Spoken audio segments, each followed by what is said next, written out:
Happy Monday. Welcome back to Retake the Week. It's been interesting because Fisher kind of started on a Friday or a Thursday, Friday, Saturday, sometime. But more importantly, it started at a pretty awkward time. We've just ended up with a couple group stage matches done. We're on to day 3 of the Group Swiss right now. Elimination series ongoing, some 1-1 games ongoing. But there's still a lot to talk about because for some reason, well, I know the reason. I'm going to pretend I don't know the reason just to make it more dramatic. For some reason, mid-event, teams are making roster moves. It's crazy. Nobody knows why. We do. But nobody knows why. And it's kind of weird. It's made a lot of things weird. Even if we do know why they're happening, they're still strange. They're still odd. And we're going to get into all of that very shortly. I am joined by 2 perennial interruptions today. They are currently asleep on my sofa, Quack not included. Hopefully they stay asleep and don't interrupt us with general yapping and bickering. We'll see. We will see. Before we get into all our topics, retaking the week, breaking down all the games, doing all that hard analysis Quack loves to do, we are going to first thank the people who make this show so special and make it available on podcasting platforms, the members. Now, the members are the number one supporters of the channel. They are the ones who give it the support it needs to really stay viable. They are the ones who also get access, though, to bonus content for their efforts, for their investment. And this includes the King's Court interviews, the BTS, and all the demo VODs, or the live stream VODs, rather, which is quite an extensive backlog of Counter-Strike work. Basically just a lot of watching tier 2 games, some tier 1 games, just a variety of different live stream VODs, including actually some ones that were pretty big at the time that could have been videos themselves, but nah, screw it, it's all for the members.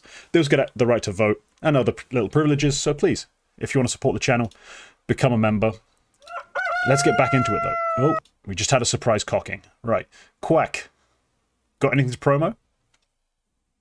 Big interview dropped yesterday. It's over 2,000 words is the transcript with SUSP, and it's good. It's pretty. I like it. It's pretty juicy. It talks a lot about like the timeline inside Wildcard and all that, the transfer saga. A lot of what we've heard has obviously been from around Fuzi here and there, the loan situation. This is more from like, why did he decide to transfer list himself? And the answer is in the interview. And the answer is also in the headline.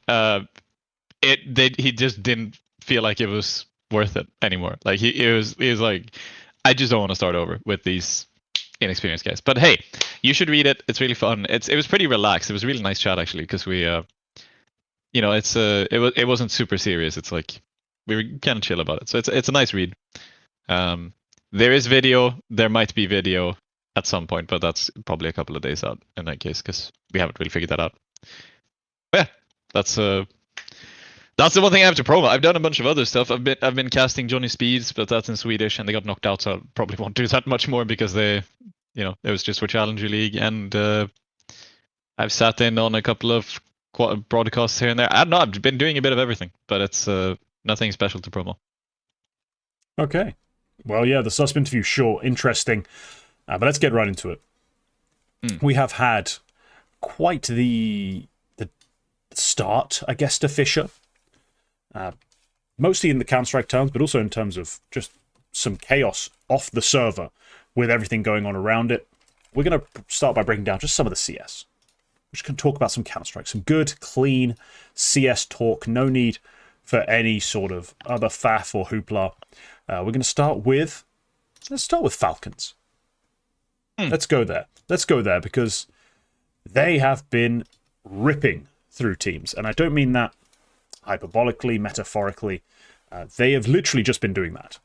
It's been raw firepower for the win. Probably going to be releasing a demo review of that sort of in the coming day or so, because they aren't really out-reading, out-rotating, out-maneuvering their opponents.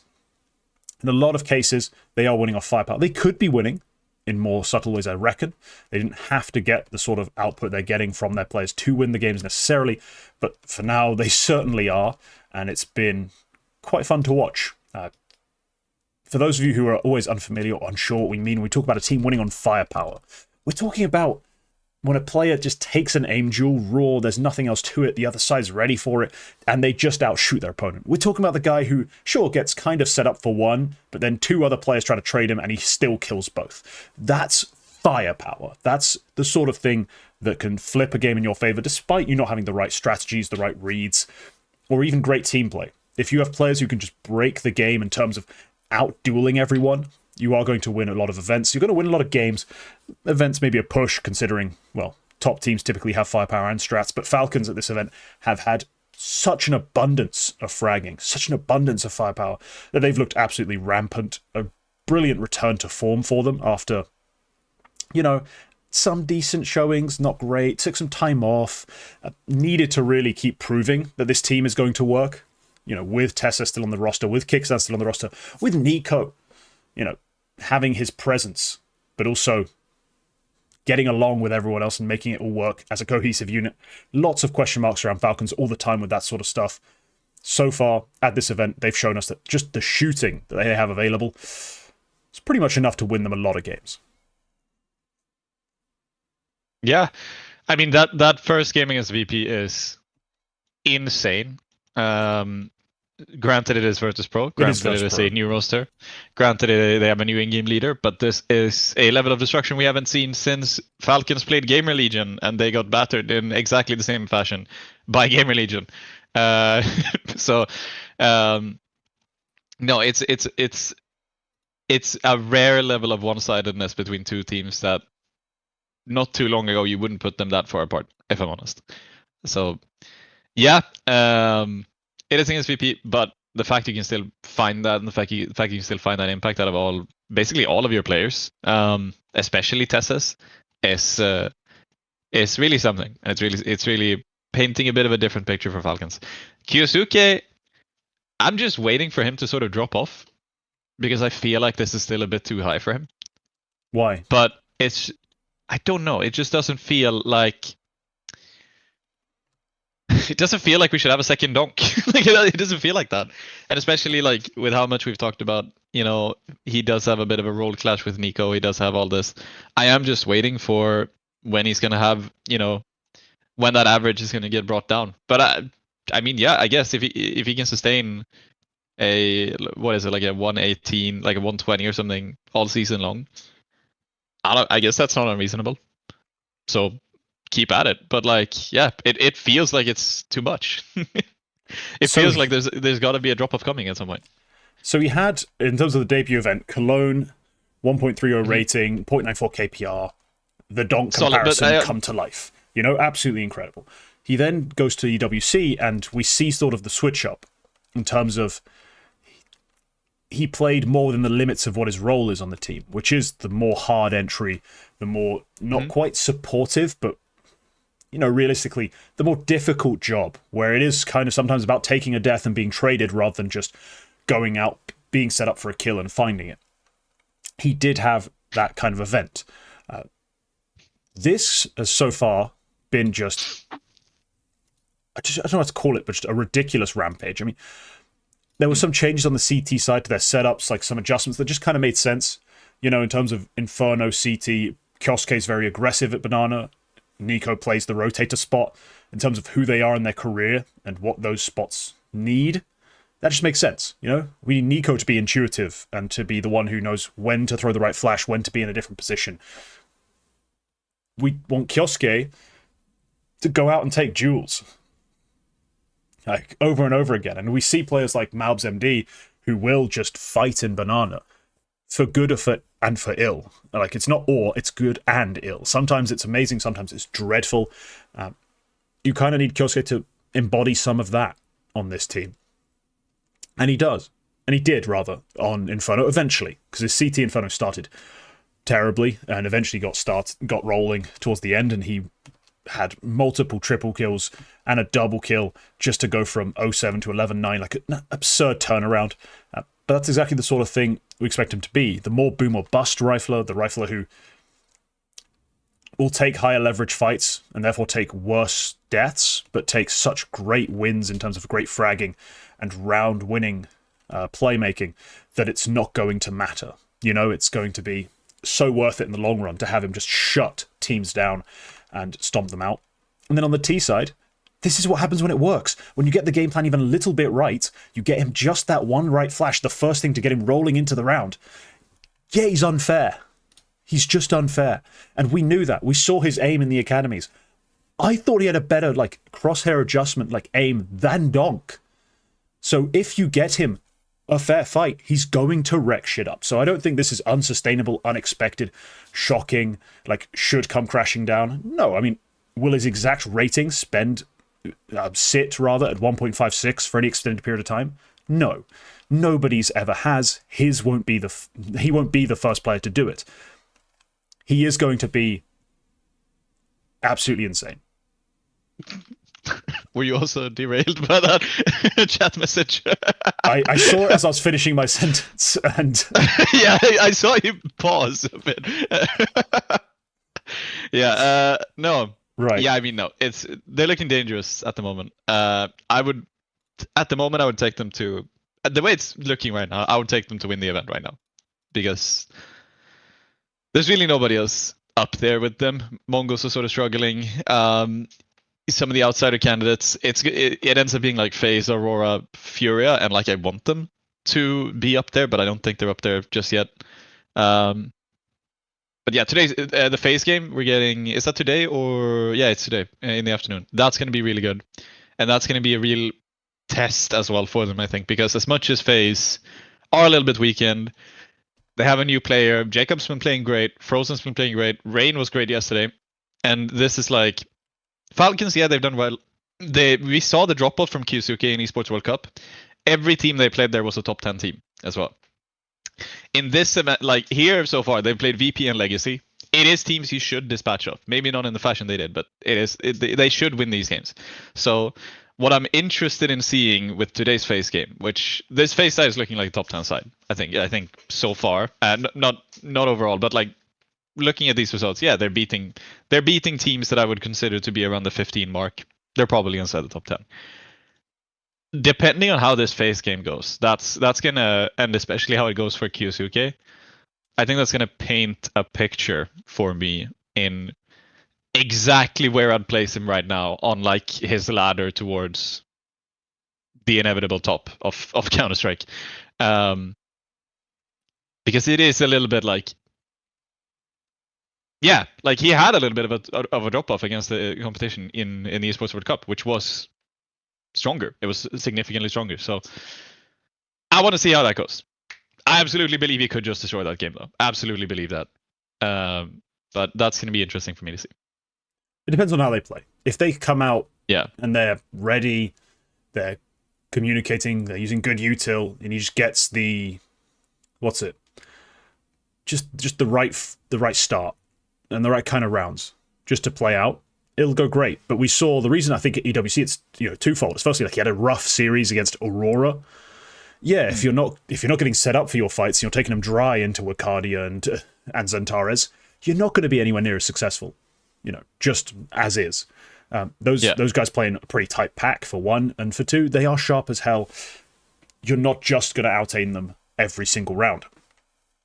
If you go into this FaZe lineup though, and you're able to take those kind of fights, I mean, as much as we love Frozen, and Rain and Jacob have been shockingly good, I think he will just pound them. And so I'm leaning towards this will be another dominant Kyosuke series.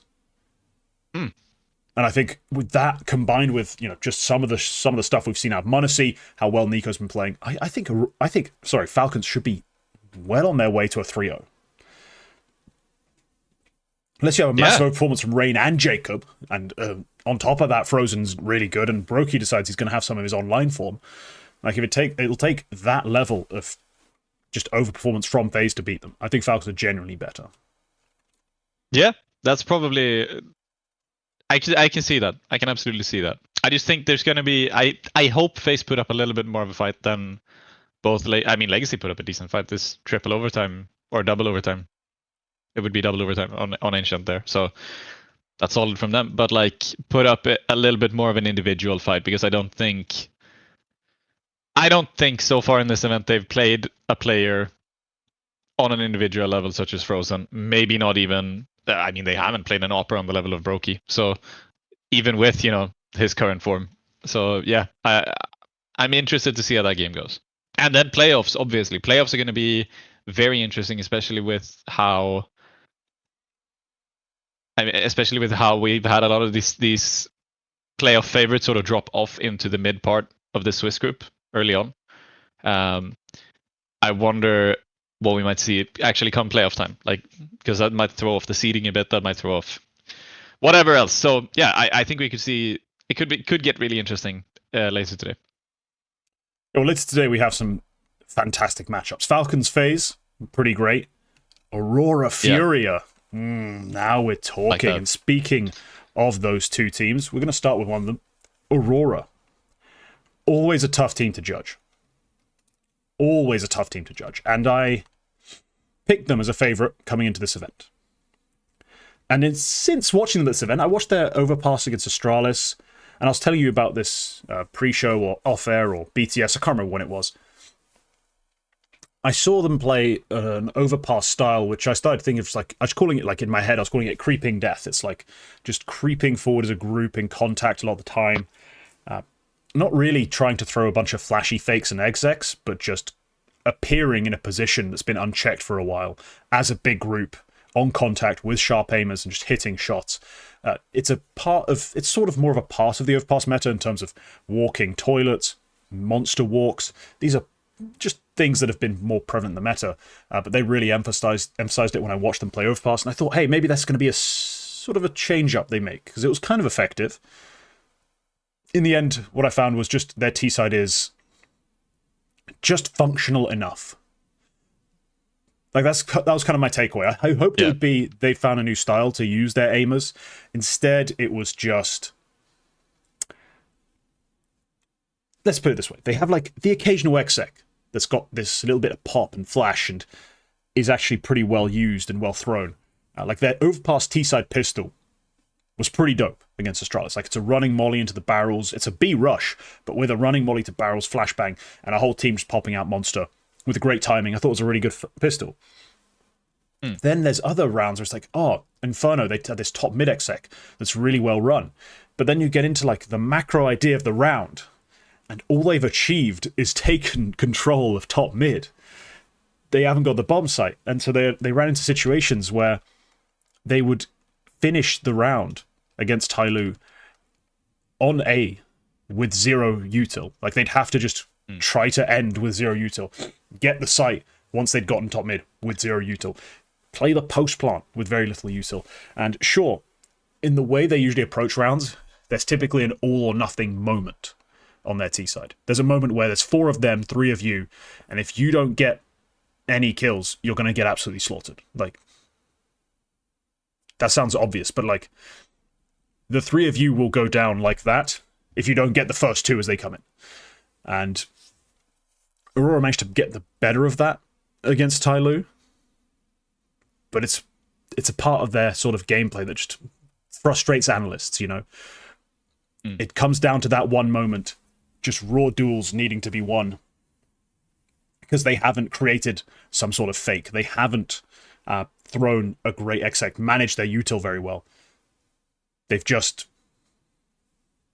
gambled, almost, that their contact play can break your defense, that their final rush will be enough. It usually is. A lot of the time it is. They are so fantastically like stacked for aimers. Yeah. But it's frustrating. It's frustrating, but it's just enough. Yeah, I mean, for some teams, or for some matchups especially, I feel like the difference maker between a good and a great team is, can you pull rounds out of your ass? And Aurora have always felt a little bit like that to me, where like I don't really see the vision until they just do it, until they just somehow make it work. Well, until they get the clutch, because like against Tyloo, as a major 1v2 or Cardio 1v4, like it took some really insane clutches to actually get that done. Yeah, Aurora, the kind of team where like if they're playing against somebody who I think is a little bit uninspired, like a team not capable of pulling rounds out of their ass, like let's say let's just take like Pain. I don't think Pain have an extraordinary ability to win stuff they shouldn't win. But if I just think about like, okay, Aurora and Pain, 11-11, Aurora are winning the game 100%, because Pain are, even doesn't matter what advantages they get early on in these final few rounds, Aurora is still just going to win it off of pure skill and just pure like a gamble. Like they just hit the gambles and then they do it because they have the aim to support it, and that's it's tricky. It's definitely tricky to play against. It's definitely tricky to watch. Like it's a little bit infuriating, as you said. So yeah, I'll. It's weird. I can't really put them too high because of that. If I'm gonna like, I feel like that's an approach that is definitely gonna have a ceiling, and it works until it doesn't. Yeah, and then when it doesn't, you look stupid. Like you just do. You just do. Because when you think about, like, let's say the best Inferno T side right now, like just in terms of very recent current form, probably is G2s. Like sure, until Furia beat them, they were looking very good on that map. And what they did well was, sure, they did take some risky fights. There's no two ways about it. Malbs just will walk contact, top banana. He will just do that sort of thing. But instead, what makes them good is that even if they lose that player, they will still throw convincing B fakes and walk Mattis out on A. You know, they will figure out the best counterpunch mid-round. They won't just slowly group up and go, which is sort of the Aurora go-to. And it is a limiting factor. And that's why when they, as I said, when they get it wrong, they look ridiculous. When they get it right, it still feels like they're getting through by hook or by crook rather than simply being the better team. So, yeah, Aurora, they're still trucking. They're still making it through. I think in this matchup, 2-0 versus Furia, I have to give the edge to Furia. You know, the way Furia have been playing and the fact that it's a group stage, Furia should be well on their way to a win. But it is a... They should be 3-0, but it is a game that could be open. Like if the veto goes the wrong way, you know, I'm not sure what if Furia have been perma-banning recently. I mean, they have a match. They have an overlap in that sense. Both of them ban Ancient. So it'll be interesting to see how the veto goes. Pretty sure Furia might get first pick there. Well, they can play chicken with it. They can just play chicken with Ancient, and then it'll get real awkward because who picks what, who plays what. Do you want to play like a Dust 2 or an Inferno if you're Furia? Like, you want to pick Train? Maybe you have a decent chance of winning that, but then you might have to leave certain other maps in the pool you don't want to face them on. It's a difficult set of choices if you're Furia in terms of getting a comfortable map pool where they can't just walk you down. So fascinated to see that matchup. And on the other side of it is the team we were just kind of talking about, Furia. Furia got the big win. They put down the most recent big event champs in G2. And honestly, after Inferno, I thought they'd do it a lot easier. I don't know about you, but I didn't have much faith in G2's overpass. So the fact that it goes to overtime, off the back of 6-round T-sides on each side, not the game I saw coming. G2, as far as I remember, haven't even really played overpass. They played it in the final against Vitality, and that's about it. Right, yeah. They haven't won a map on an overpass. That's an impressive fight to put up there. I guess maybe it's always this weird thing with pressure, and you give and take the pressure you have on yourself and relative to your opponent, where sometimes, you know, if you lose Inferno, you know you're going into your weakest map. You might just forget about everything and just try to, you know, try to relax because you think you're going to lose, and then you're going to win in a weird way. But they didn't in the end. So good on Furia. No, it's a strong scalp to take. I think especially that Inferno is very encouraging for Furia. Because of G2 and how well they've played, how strong I feel like they are on Inferno. Especially after that Vitality series. So yeah, it's nice for Furia. Furia got battered in this exact game in the London finals just last week. Yeah, on stage. Ago, maybe. Fraud Watch still active. Yep. Furia Fraud Watch. They are They didn't help themselves really by winning this, almost. Like, you know what I mean? It doesn't help their case to have won this one. As silly as that sounds. Yeah, the Inferno game caught a bit of it. There was a fair bit of punishing going on. Like, catching Malbs, doing dry stuff. Yekindar quite effective with what he was going for on the banana front, especially on the CT side. Yeah, the CT side, he was monstrous. And then on the T side, K Serato. Just being K Serato, really. Closing rounds out. Hitting great multis. And then Fallen as well, on top of that. Calling a fairly decent game. You know, getting the team into the two-man bomb site more often than not. Which is kind of how Inferno goes. You get into the two-man bomb site. You kill or trade out the two-man.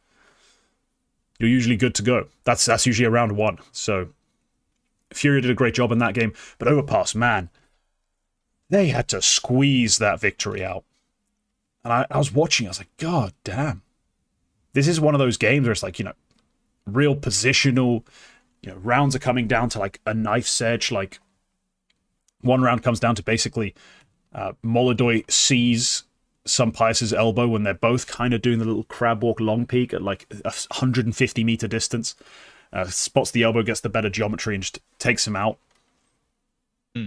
They were really... It was a battle of fine margins and some great calling, great XX. It was just a really good game of Overpass. Not expecting that out of these two on the T sides. Like, just to be honest. Like, I get Furia picked it, they're coming into it prepped, but I saw G2 especially, they're the ones who really shocked me. They didn't look very good on it when they played Vitality. They've clearly put a little bit of work in and got better. Yeah. I imagine that's why they left it in the pool. With the overlapping ban that they have. Sorry, no, that was Aurora. But you know, I'm wondering, like, why did Furia go for Mirage in the stage game instead of Overpass? It feels a bit strange. But hey, yeah, here we are. Is there a crowd at this event? Is there a crowd at this event? Yes. Yeah. Yeah, it's a real event. I don't think it's sold necessarily very well because they keep talking about, please come watch the game, come watch the matches in person on the broadcast. Which is... Let me see. I assume it's the same one. It's the same venue as the first one. I don't know about this one. Like, if what should we expect here? If there's a crowd, okay, that's a decent sized crowd. That is a decent sized crowd. I think that might be the same venue as Awards were last year. I feel like I recognize the pillars. Okay, yep. I'm gonna take I'm gonna take Furia to win to beat Aurora there, 100%. But they will lose in the quarterfinal. I know that's not quite what we were talking about, but that's sort of where I stand on Furia at the moment. No, I think they should win this game, but yeah, in playoffs, we've just seen too much of it. Just Furia will show up looking fine, playoffs, lose unexpectedly, or sometimes expectedly, like, oh, fine, that's a tough matchup. Sure, how can they be expected to beat Mals? But when it happens so much, you kind of have to stroke your chin and be like, maybe they are just not the same team on the big stage. But hopefully not. Hopefully they figured it out. Hopefully it was just all about the right team, playing the right games. I just hope they don't get a layup win, you know? I hope they don't get to face another MIBR level team in that sense, because that's what their last big event playoff win was. It was against MIBR, so fingers crossed. They play a real opponent. Yeah. Yep. It's going to be fun to see them. Right, we did have some weird happenings at this event. And how to explain this? There's a mid-event Rostermania. Or a mid-event shuffle, whatever you want to call it. Now, it's not actually a mystery as to why. It was the roster lock-in day for ESL Pro League, I believe. Yep. And that's why teams had to do this now, as in at the last second, mid another event. They had to lock it all in and announce it and awkwardly distract from the event. But so we had two things pop up. We had firstly, we had a mysterious Hypex has been bought by someone happen. Yep. Then we got speculation was rampant. TWISTZZ back to FaZe. Then we got the confirmation. I think it was that order. Then we got the confirmation that Gamer Legion will be benching Kersey and bringing in Hypex. So pretty confusing times. Mm-hmm. Yeah, it is. The Hypex move, I honestly wasn't expecting it to be Gamer Legion. Ash recently spoke well of Kersey in the face of fake roster leaks about 3 weeks ago. I don't hold that against him. I think what he said was that the Grix move, Gromov was like leaking Gamer Legion are interested in Grix, or Gamer Legion are testing Grix or something, and he responded to that saying, "Hey, that's entirely fucking false. I added him on Steam. That's literally all. And just because I do that doesn't mean we're looking to replace Kersey, etc., etc." Which it doesn't, but they were. So I can see why some people were slightly upset about that sort of timeline. But yeah, that's what happened. I didn't expect it to be Gamer Legion. I thought they would give more time to Kersey. I don't think they should have, but I thought they would, because I feel like they've given quite a bit of time to Sland, even in the face of being quite bad once upon a time. They gave a lot of time to players that you don't like Acor, like Kios, like Isak. But yeah, but they decided to make that move. I can't remember who said this. If it was just like Kassad posting something random, or if it was somebody else. But somebody said that it wasn't just like a performance-related thing with Kersey. Maybe there's a different reason for all that. Hypex feels like a weird replacement to me. I like Hypex, but it doesn't feel like... It feels like starting over a little bit, which is not... I feel like at this point, Gamer Legion don't have to be in that spot. They don't have to be starting over with their operas. I feel like at this point, they are a big enough team where they should be able to attract somebody decent. But then again, it is also mid-season. Like, it's hard to see who they would get, so... Weird move, but it's happening. They're playing at Fisher, and then with the Kersey, and then Hypex is coming in, and I think, I'm not sure he'll get stickers for the major. If they play 5 games, if they go 3-2 or 2-3 at EPL, then he might, because I think that's their next event. But he has to play 5, so yeah. Could go anyway. How do you feel about Hypex? Because we like him. He had that insane highlight that sort of went around against Aurora in that one PGL event early in the year, if you remember, like a last second 1v2. And he's solid. But how do you like the move? I honestly don't have that much sort of faith in Hypex. Like, I'm not that big of a Hypex guy. Like, you can do worse in the Polish scene as far as AWPers. Because if you told me, with no context, Tier 2 Polish AWPer picked up by Gamer Legion has lots of hype as a young guy, and I was like, don't tell me they fucking signed Flay. Like, I would have actually been rather frustrated. But Hypex, I guess he's more stable than Flay. He's not got quite as many flaws in his game, because Flay has some serious issues when it comes to his decision-making, positioning. He does a lot of silly stuff, takes way too many risks for an AWPer in rounds where they're really not necessary. They're not like, oh, I've got to take this risk to win. It's like, no, they're pistols. Stop trying to fight them. Just take your shot and run. Stop repeaking. Like, that kind of problem.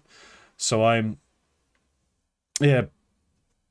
not too impressed. I'm just glad they're trying something else, because the Kersey gamble, which was a gamble, there was no guarantee of quality when you watched his low-level play. On the eye test, you're like, he feels stiff, he feels awkward, just doesn't feel that fluid as an AWPer. You better be seeing something I'm not. Honestly, there's been times where he's been, as I called him, like Timu Nikodos, with just really strong rifling, despite AWP inconsistencies. So you can maybe find some value in that if you're a desperate enough coach. But this just wasn't working. So I'm happy they're trying something else. I'm happy they're moving away from it rather than just enduring. And if there is something beyond the Counter-Strike involved, good. good, because that prompted the move. Because if it was just the Counter-Strike, maybe he would have been stuck here with this guy forever. So yeah. So it seems like the Hypex signing specifically was very short notice as well, because BetClic's CEO went out and said the day before when they announced the selling of Hypex, he said the following: to give deeper insight into what happens behind the scenes. Woke up this morning, had a message saying they wanted to buy Hypex, paid buyout clause. Not how I imagined my day to go. Nothing I could do. We did not want to sell anyone. We rejected every offer we could. Yeah, they.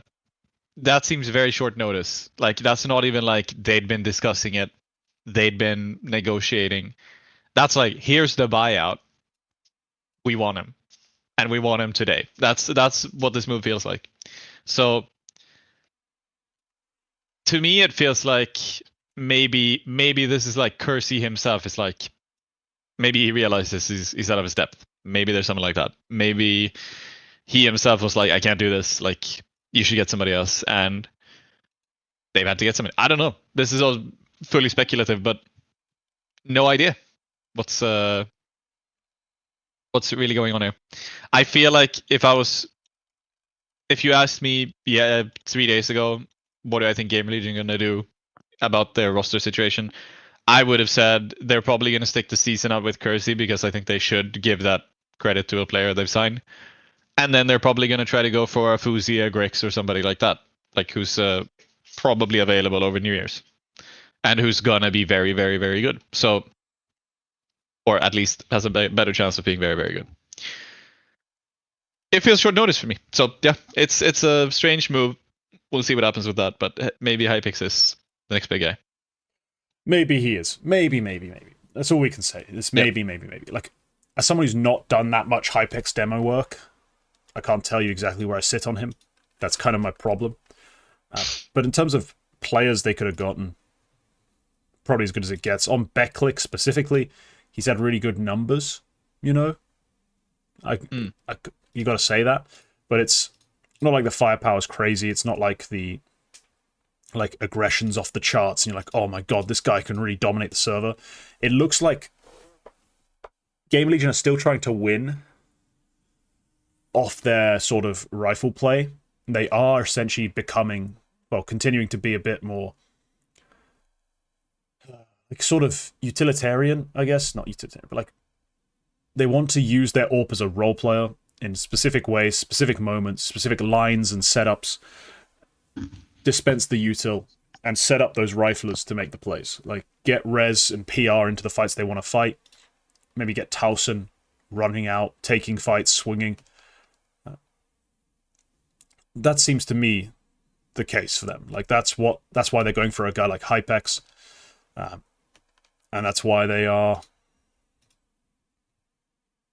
I don't know, just happy to go with players who don't have the craziest profile in terms of aggression and in terms of just flashy shit, but who just want a stable, sensible AWPer is basically what it feels like. And Kersey was meant to be that, I think, for them. He just hasn't hit the shots.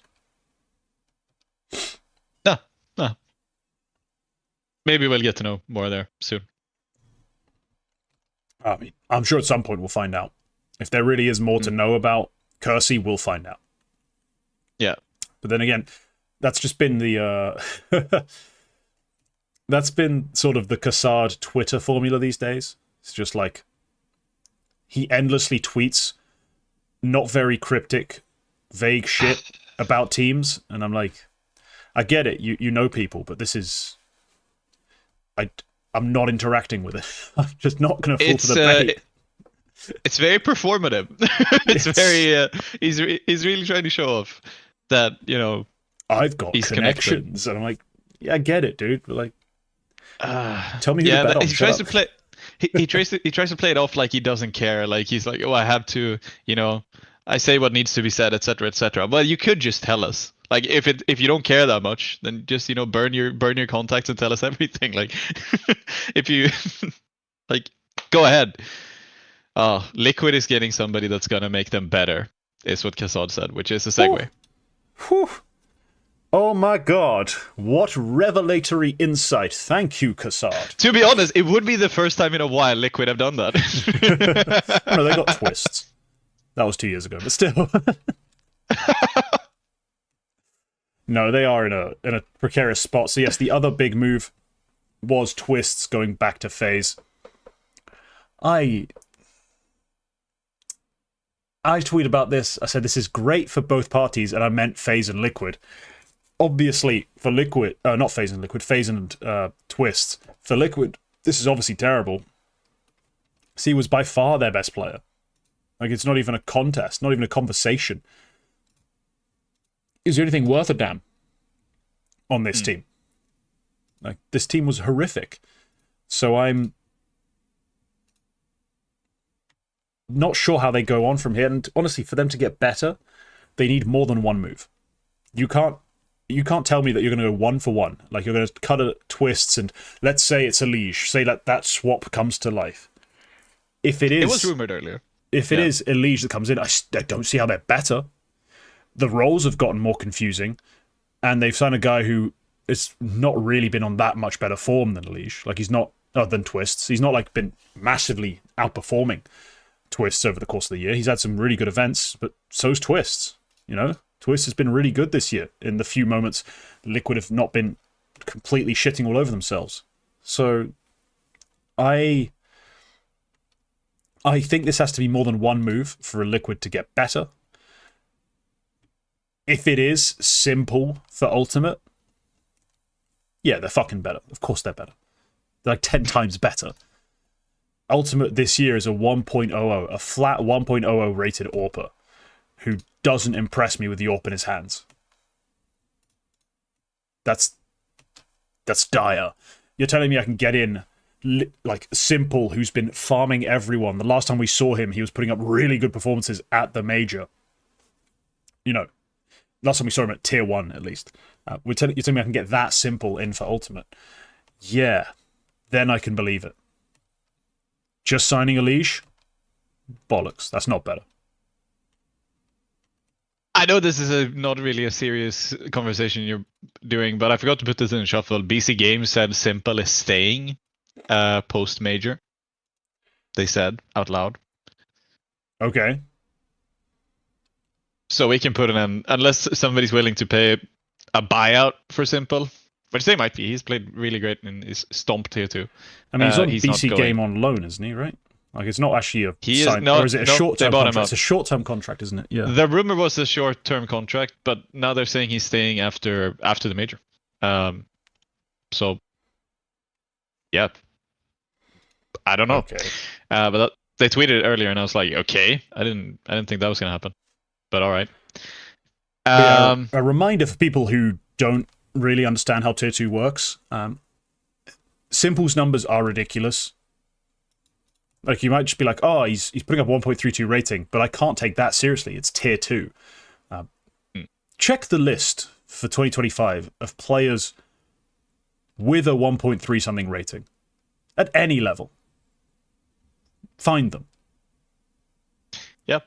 There's the tier 1 players you know who've been farming tier 1 events, because tier 1 events, you can just put up a 1.3 something rating. You know, your team comes in with prep, they know how they're going to set you up, you know how the other team's going to play, and then you deliver your numbers in a consistent, stable environment with plenty of time to prac and refresh. People don't don't have that sort of luxury in tier 2, have to grind endless series, and typically struggle to maintain any form of consistency. Players who maintain a 1.2 rating in tier 2 quite predictably go on to be outstanding players. Like, it's that hard. So the fact that he's at a 1.3, fuck it. This is it. He's back. Like, put him back in tier 1 and he'll give you even better numbers. Just watch. Put him back into a tier 1 team, like a proper team. He'll give you a 1.35. Yep. He will. I don't think Liquid's that team. I think at the moment, to be honest, they are outside of major range. They have 2 more lands coming up. There's a funny timeline for the TWISTZZ move, which would mean he's not allowed to play the major for FaZe, which is a funny thing. It would basically require them to do well at Fisher, well enough that they get into European major qualification range. Let's say I don't know what they need to do. Maybe semis, or maybe win third place if there's a third place decider. Maybe even play the final. Let's just hypothesize that's what happens with TWISTZZ. And then they bomb out of the Birch LAN in Poland and Fragadelphia with whoever their new player is. If that happens, TWISTZZ cannot play the major because they haven't Liquid, because he would still be on Liquid's roster if they haven't played five ranked games without him.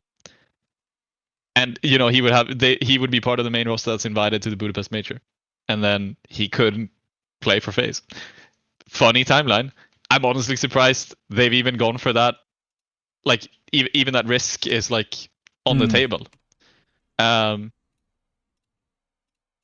hey, like, as just a funny side note that I was thinking about, it's technically possible, which means that there is an incentive for TWISTZZ to throw the game if a Liquid end up in a quarterfinal here at Fisher. There is an incentive for TWISTZZ to play as poorly as possible. But hey, that's VRS for you. There's at this point, Liquid are out of major range. The only way they can get in is to put themselves on the NA ranking, and to do that, they need to make another move, and it needs to be Shui or either Shui or who am I forgetting? Ultimate. Either Shui or Ultimate for a North or South American player. And at that point, you're looking at like Safe, Henny. You're looking at that kind of player coming in. I would still say it's worth it. I don't even care if you get entirely shit. You are going to make it to Budapest. You might even make a stage 2 invite with the points you already have. Solid. But that's what they have to do. They're not making the major otherwise. That's a shout, actually, Leisureism. They could maybe go for an Asian player. It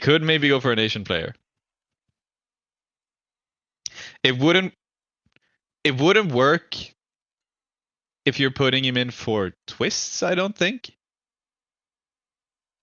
Hold on. I forget to address some of these allegations. There is an almost certainty in my mind. OC is worse than Ultimate right now. OC is still OC. Rumor has it we're maybe gonna get a chance to find out in the near future. No way OC's coming to Liquid.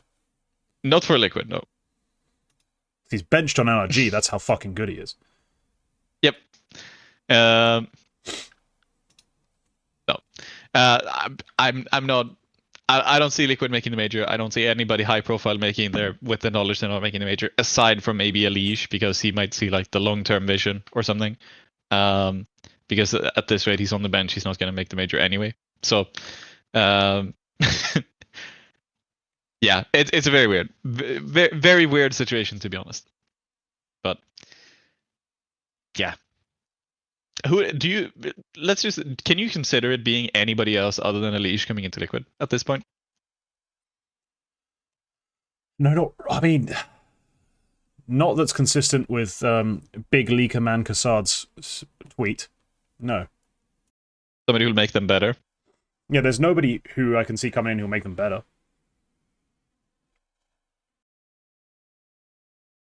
Oh, then we're fucked. Who do you think TWISTZZ is replacing on FaZe? Because that's also a question mark. We don't know just yet. That's the other part of the story, and that's the part that makes it kind of awkward. Like, my original notes on this are just things are getting weird for FaZe. Because when you come into this event, you needed to see exactly who it was. Now, the initial sort of feeling was just, oh, TWISTZZ comes back in, you drop Rain or Jacob to try and figure it out. But there's been a lot of chat about Frozen leaving and going to Na'Vi. Almost feels unsubstantiated. Like, what have I missed? What have I actually missed for everyone to suddenly believe Na'Vi Frozen? Is it just we think it's good? Because all I'm aware of this move is we all think it's good.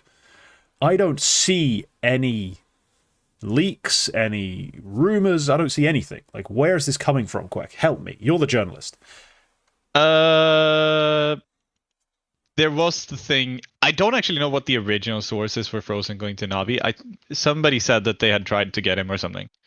At some point, they tried to sign him. FaZe refused, or he refused, or whatever. And then the conjecture was when Elise got benched, it was because Frozen was threatening to go to Navi if they don't bench him. That was basically what was brought up. I don't have anything other than that. I don't know if there's an original source who's like who can like be attributed to that. If there's a if there's a proper source for that. That's all I know. Well, hopefully one of our 24 fact checkers who fact check everything Quack says can help us out. Yeah, here. you always do that, you people. It's fun. It's very funny for me. Blade started following Frozen after TWISTZZ. That's the source. Is that legit the only source? That sounds like it. I'm pretty sure it's troll that we're getting trolled, but at the same time, that is exactly the sort of thing people would go off of. It's exactly the sort of thing people would go off of. So I'm just amused by the idea because that is exactly where this sort of shit comes from. Yeah. So yeah, no, we don't know what's going on with that team. If I had to pick between Jacob and Rain getting dropped for him, I'm still cutting Rain. Like, I've been trying to cut Rain for a year, maybe more. Like, that's literally my dream scenario, is they finally get away from Rain. No, I'm pro TWISTZZ for Rain. I don't like the idea of TWISTZZ for Frozen, just because you'd lose Frozen. You know? As FaZe, you can't really afford to do that. You really can't. On paper, it would kind of make sense because Frozen replaced... No, he replaced Rops, sorry. No, he replaced TWISTZZ. He replaced TWISTZZ, and we immediately had a role clash because we had 2 Rops. So it's not really a role clash or a problem in the roles to have TWISTZZ and Frozen on the same team because, well, that's the entire point. They didn't play the same way. Rops was too passive, Frozen was too passive, and that created problems. But if TWISTZZ is like sort of my trader, my pack trader, as he always was on FaZe, that's why it never made sense to have Frozen on that sort of team. We're fine. Like, we're absolutely fine. So I'm absolutely on board with TWISTZZ for Rain or TWISTZZ for Jacob. I think for Rain, let Jacob take over as your entry. And then Frozen TWISTZZ. Like, TWISTZZ in your pack, Frozen's closing up. Like, it's pretty insane. Yeah. I could genuinely see TWISTZZ replacing pretty much anybody on the team aside from Roki. There's a way to make that work for any, because TWISTZZ is such a versatile player that I think there's a way to make that work for pretty much everybody. Because I could see, as much as I'll clown on people for saying like, you really think Jacob they'd pay a buyout for a very expensive stand-in stint. You really think they would make that up? They would do that. I could still see it being real. Rain obviously could be real. I honestly think Kerrigan to coach wouldn't be the worst thing. Kerrigan finally making that coach transition. TWISTZZ comes in as in-game leader because we know he tried that before. He wants to try that probably again. And then Frozen, if he's moving, yeah, it makes sense. Like there's a way to make all of these things move. I feel like Rain is the most likely one, but there's a way to make all of these things click in a way, which I think is very interesting, and it makes it additionally interesting that they didn't say who it was, like because it could be pretty much anybody. I would say the only person who welcomed him into the team on Twitter. This is Twitter, trying to find roster moves based off of like Twitter follows and Twitter interactions. The only person who tweeted to say "Welcome back, TWISTZZ" was Brokey. So we literally can't even make any deductions out of that. Like, there's not even like if Rain said "Welcome back, bro," then I would be like, yeah, okay, he's saying like. But no, these can't even say anything there. Yeah, so we have no real evidence, nothing conclusive. It's a damn shame, but it's going to be interesting to see what actually happens. Like, I wish we could start talking, speculating, theorizing. Instead, we have to just hypothetically do all of those things, which isn't anywhere near as fun. But anyway, on to the next team, and this segment, it was planned before today's games, or as today's game started. But it's quite simple. VP suck. That's the headline. The meaning of that has changed. I mean, they just beat Lin Vision, which I did not see coming. They 2-0'd them in OT and in 23 rounds. With a great performance out of Flit, fragging out of Perfecto and Fame, and generally misery for me, as Lin Vision go home 0-3. It turns out you can pick a Chinese team to go 0-3 in the Swiss. They really did disappoint us at this event. We thought they could be better. The people who picked them, thought they would do better. I thought they'd win this match specifically. I didn't necessarily think they'd have a chance to make playoffs, but Virtus Pro were abysmal coming into this match. And I mean abysmal. Their game against Falcons, their game against Astralis, some of the worst CS I've seen a team play in a long time. And even against Lin Vision on Dust 2, they played some of the worst CS I've seen a team play in a long time. So VP sucks, still correct. The fact that they won doesn't change it that much. It's more of an indictment on Lin Vision's level than it is really an endorsement for VP, because they looked lost against Falcons. They had no idea what they were doing. Against Astralis, they were only marginally better. And that was a lot of it was because, well, they had some guys hit some shots, like just magic up a few firepower rounds. They really were not impressive to me in terms of structure, util, tempo, anything. Like there was nothing to this team that really impressed me or endeared them to me. They lost round after round after round against Lin Vision today just because they ran out of time. On Dust 2, there's 3 strats, bro. 3 strats. Just run them 10 seconds earlier. It's so frustrating to watch a team flounder this much, despite having so many seasoned professional Counter-Strike players. It's looking like, at times, it's looking like a matchmaking team. Like, that's the level of coordination they're pulling out. Like, it's embarrassing. And honestly, this reinforces the point. They should have gone for an IGL. Not promoted a random kid and given leadership to Perfecto. They should have tried for Lear, which everyone's been demanding for a long time. They could have, honestly, as much as I think it's too soon, they could have promoted Aqua. They could have done anything. But instead, they're playing just some of the most awful CS I've ever had to watch, and they just suck. Could have sworn I saw Aqua leaked somewhere else. I could have sworn I saw somebody say, like, Aqua is going to join this team or something. Some tier 2 shit. Paul the Plumber, Aqua leaked. Anyway. They are shit. They are trash. ICS had one good map all event, and it was a 13-1 loss against Falcons. So yeah, it's barely. That's just because he won that clutch. Like I swear, that's the map where he got that one clutch, isn't it? He ends on a 13-12 with 85 ADR, which is like that would be a respectable scoreline if you lost 10-13. But he ends up. But yeah, he ends up. It probably is just that one clutch, and I don't know, saving exits, whatever. Ass. They are ass. They keep being ass. I've always thought they were ass, and they're gonna keep being ass. I don't understand why they've put Perfecto in this position that they have. He went on some interview and said that, you know, this was something that's been talked about. Like Blade wanted him to IGL when they replaced Boomage. Don't know about that. But holy shit, dude, Icy is so bad. Icy is horrible. And I'm not even. I can't even. Obviously, I can't pin the entire team's failures on him, but he is so fucking bad. There's nothing. There's nothing redeeming to that, or to him. Yeah, get him out of here.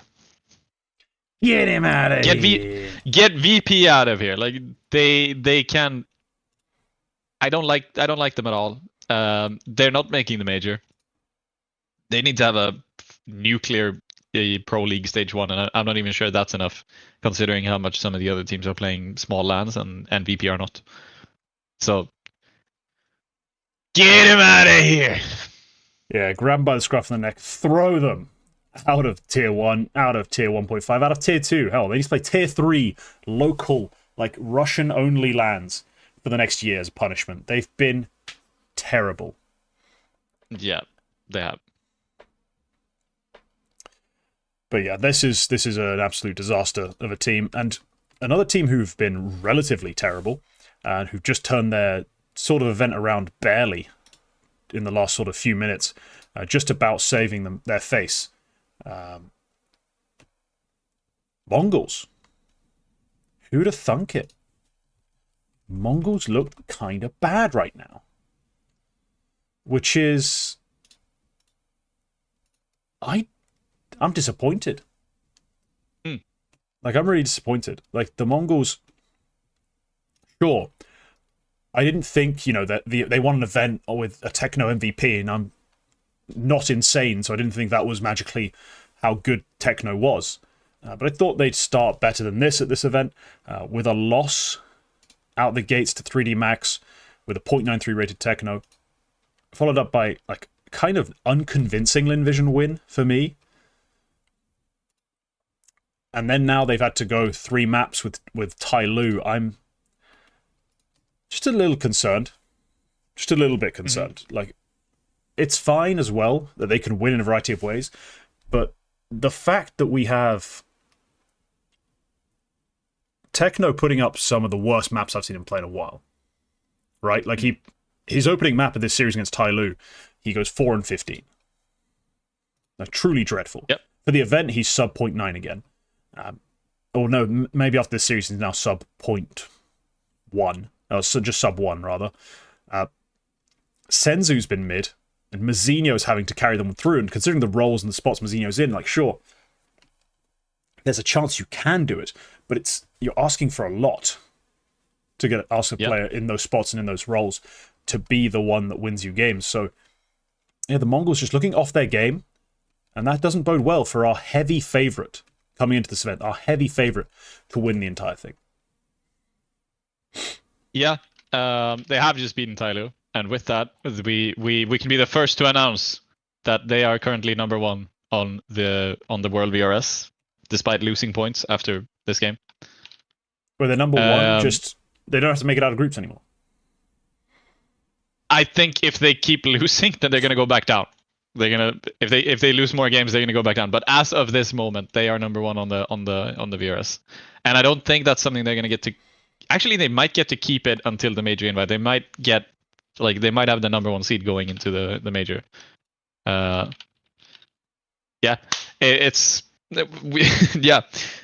Pretty crazy. They have made that Tai Lu game happen after all. Tai Lu are a decent side. It's a domestic game, if you can even say that, to be honest. But like, considering how much international play both these teams now get, but it's a bit worrying. I feel like a lot more worrying is the fact they had to play 24 rounds against Linvision, who went 0-3, and also not to mention the fact that they lost to 3D Max. 3D Max are a solid team. They are not beating the number 1 VRS ranked team. They shouldn't do that. Solid team. I mean, fucking hell. They just made an IGL change and played WKCS just running at them. And nothing. Like, how did the Mongolz not beat that team? That was not a good 3D Max match. Probably not. But, it's a weird time. it's a weird time for Mongolz. It feels to me. I don't know what to think. They've struggled at this event for sure. I'm not ready to say that it's a big worry sign for the rest of the season. I'm not even sure they might win this event the way it looks so far. They were supposed to, but yeah, at this rate, they were supposed to. The way it's looking, they're losing to Falcons in the grand final. That's the way it's looking to me. If they make it to the grand final, it's worrying. You're not getting as much out of your star players anymore as you were. Senzu, I don't really know where he's gone, but he's not in Belgrade.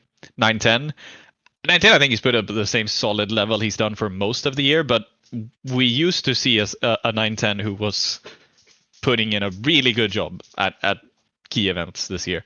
That's not happening here. The Techno we saw out of Esports World Cup, MVP-worthy performance, that has not been sustained. It was, by the way it's looking, a fluke. I mean, look, just to the context I've given you earlier today, but I'm also going to give chat. Techno's KPR numbers for the year are majoritively dreadful. Like, so many of them are absolutely awful. Like, I'll go chronologically, just to amuse myself, from Katowice onwards, because Katowice is where their season starts. 0.65, 0.64, 0.57, 0.58, 0.51, 0.48 at Melbourne. Top 4 they finished. 0.48 KPR. 0.62, 0.57, 0.56, 0.67, 0.78. Ooh, Blast Bounty online. He's got something. 0.59 at the finals, where again, they finished second. 0.83, Esports World Cup, they win. And now here, 0.59 again. He's just not good enough. Over and over again. And Techno believers, I don't know what keeps you clinging on to this man. This is what you should expect. 0.59 KPR is about what you should expect from this guy. His average for the year, 0.6. Like, he's just not a good rifler. His roles do not justify it. He's just not good enough. Yeah, the narrative from Esports World Cup, which I think a lot of people were maybe expecting, is that at that event they played a bit different. They didn't necessarily move roles that much, but they definitely moved like their responsibility. The division of who plays more sacrificially between Techno and Mazinho was sort of swapped, where Mazinho was maybe the more sacrificial player in Riyadh. And that was supposedly like one of the reasons why Techno was unleashed. I didn't quite believe that he was going to be unleashed at a 130 level for the rest of the year. But it doesn't seem, either they've swapped it back, I don't know, or maybe it's just not sustainable. Mazinho is the guy who's popping off now, coincidentally. So, yeah. Super weird. I'm mostly a bit worried about Senzu's. He's got a 1.05 so far in Belgrade. That's not particularly strong. No, it's not. And the other concerning thing, which is also another consistency woe they've had, is 910, because 910 is fine for the event, but yeah, as pointed out in chat, he's a terrible decider just now. Overall, his fragging impact, I mean, his Tyloo series was just bad. Against 3D Max, he was dreadful, amazing, dreadful, like map by map. Like, it's so many consistency woes. And are we still putting this up to like youth and experience on this team, or is there a playstyle thing? Like, what do we assign blame for? Like, or assign blame to, as far as the Mongols being, on an individual basis, ridiculously inconsistent? Yeah, I can't really explain it. It doesn't feel good. If they get to playoffs, I can't even with my whole heart say that if they get to playoffs, I think they are going to get to playoffs. I think there's a good chance they get to play somebody like Aurora or Furia. I think both of those games even still are winnable for Mongols, even with how this event has gone so far. Furia less so, but definitely Aurora I think is a side they can take down. That's also, both those matchups are relatively comfortable for Mongols. It's a matchup they play quite often.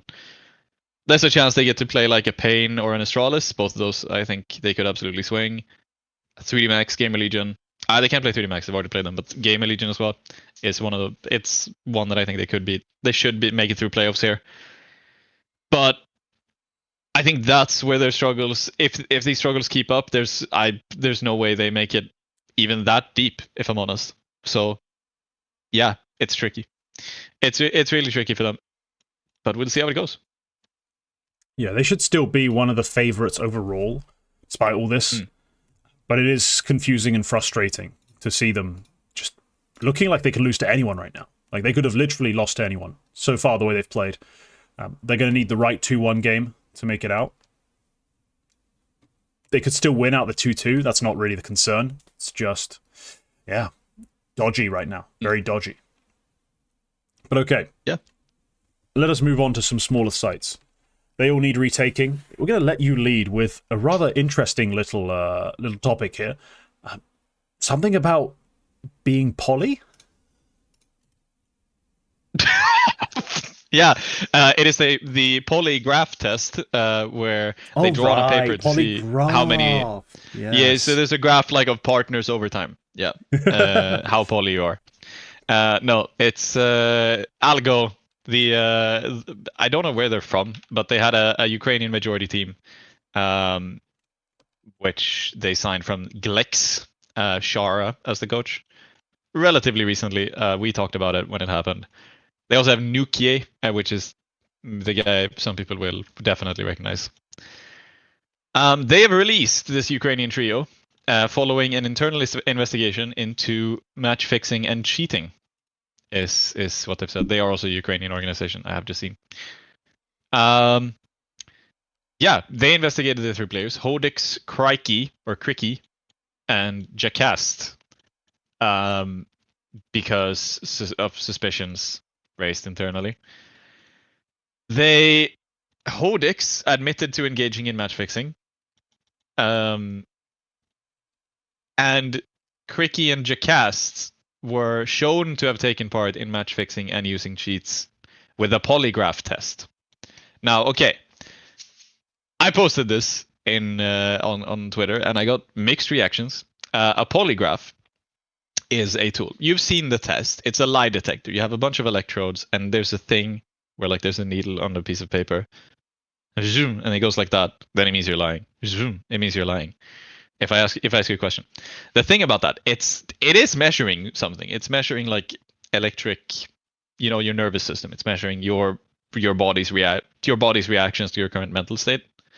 And the conjecture that this tool is based on is that if you are lying, you are going to be in distress, and you're gonna, that's going to show. You're going to have like a bodily reaction to lying to a statement. If I ask you, what's your name?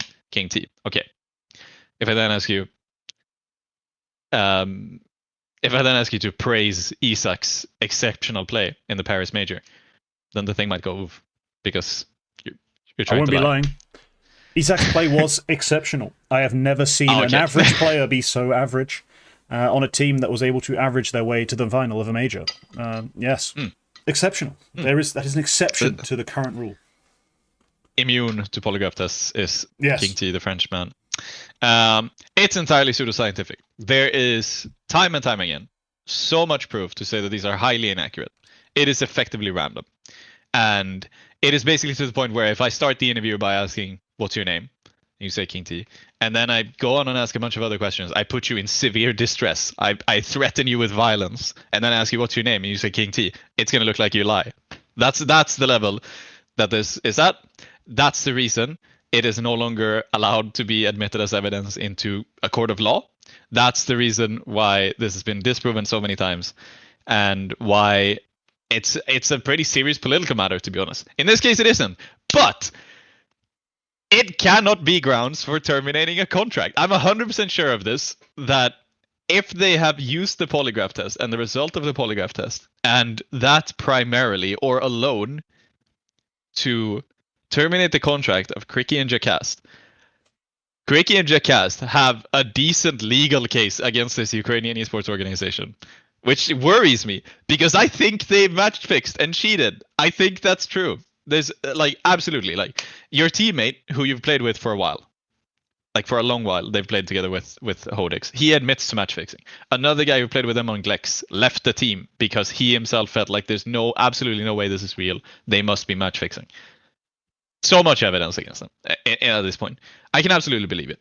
But to terminate a contract, which was legally binding, maybe there's a clause which just says that they can do that at any time. Stupid contract in that case. But if that's the grounds that they've said, we are terminating the contract because you have broken the contract by cheating and match fixing, and the proof they have is pseudoscientific, not accurate whatsoever, Cricky and Jacast can take them to court. Which looks so weird to me. And if I was a lawyer, I would honestly probably be messaging Cricky and Jacast right now and say, hey, you can make a buck here. I'm really hoping that doesn't happen, because it feels like Algo have done everything for the right reasons. They've forwarded everything they found to ESEC. They've recommended them to do a deeper dive, try to get some more wide-reaching consequences for this, because they feel that these players have done something seriously wrong. But they've done it on very weird grounds, which I've never heard of before. I was very surprised to read that they've used polygraph testing. It's so weird. It feels really weird. So yeah, that's the weirdness. They also called it match fixing and 3-2-2 practices in their announcement. I get the feel, which is a funny way to phrase it. It's not a legal term. You sure? Yeah. Yeah. No. I just thought it was super weird. I really hope they don't get in trouble for this. To be honest, if Cricky and Jacast have match fixed and cheating, I can't imagine. It would be a real tricky maneuver to go to court to try to prove your innocence when you're guilty, knowing you're guilty. So they might not actually do anything about it. But just the fact that that's the grounds they've used to terminate their contracts is something which I feel like that probably is a lawsuit which could be done if they wanted to. And that's scary. Yeah, good luck, have fun taking the org to court, but yeah. That's probably not going to happen. Let's be real. Probably not going to happen, but look, it's amusing to me. It is amusing. It's some TV show detective ass type bullshit. Like, we polygraphed them. Like really, bro? Like 2025, you polygraphed? It's just so weird to see. Like when that popped up, I was genuinely amused. But I thought, you know what? If one of them already admitted to it, I don't know why you're bothering to polygraph the other two. It's so weird. Yeah, I don't think you need to I don't think you need to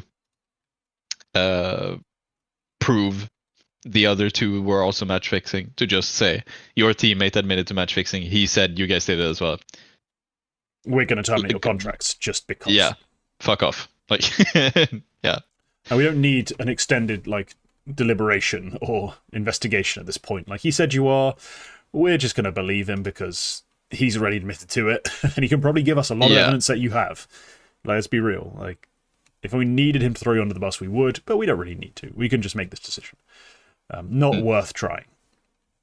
So no, I'm just bemused by this. When I saw it pop up, I was like, this cannot be just all above board. And yeah, it wasn't very surprising it wasn't. Feels very weird. Very strange. Yeah. No, but yeah, that's a strange story to come out just out of nowhere. It's not the sort of thing you had on your bingo card, It's that sort of thing where you're like, did I read that right? But yeah, polygraph tests. What a weird and wonderful world. Yeah. The stuff of nightmares in true crime podcasts everywhere. Yeah. But okay. I'm going to go on to my small site retake, and that's going to be the BetClic Summer Clash. A little event that happened in Gdansk in Poland, for those of you who aren't sure where that is. And an event that actually was pretty interesting in terms of the teams participating, the sort of the level of that event. It was at least fairly interesting to keep track of for Tier 2, where teams like Fnatic, TNL, Big, and ENCE involved, then qualified from, or some of those guys qualified, some of these teams were direct VRS invites, and Amiga, Ecstatic, Zero to Nasty, and Reason. Reason famously accused of everything by everyone. I'm not sure who ENCE, it was exactly. I think it was ENCE. But yeah, now they came to LAN. They didn't dodge the LAN, and they won the first map against Fnatic as well, then took the other two maps to overtime.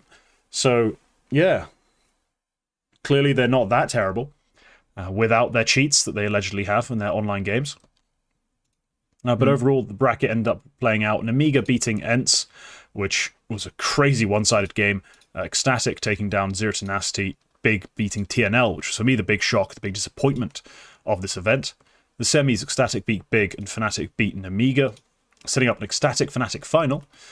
Lovely little rhyme. That Ecstatic took over the line.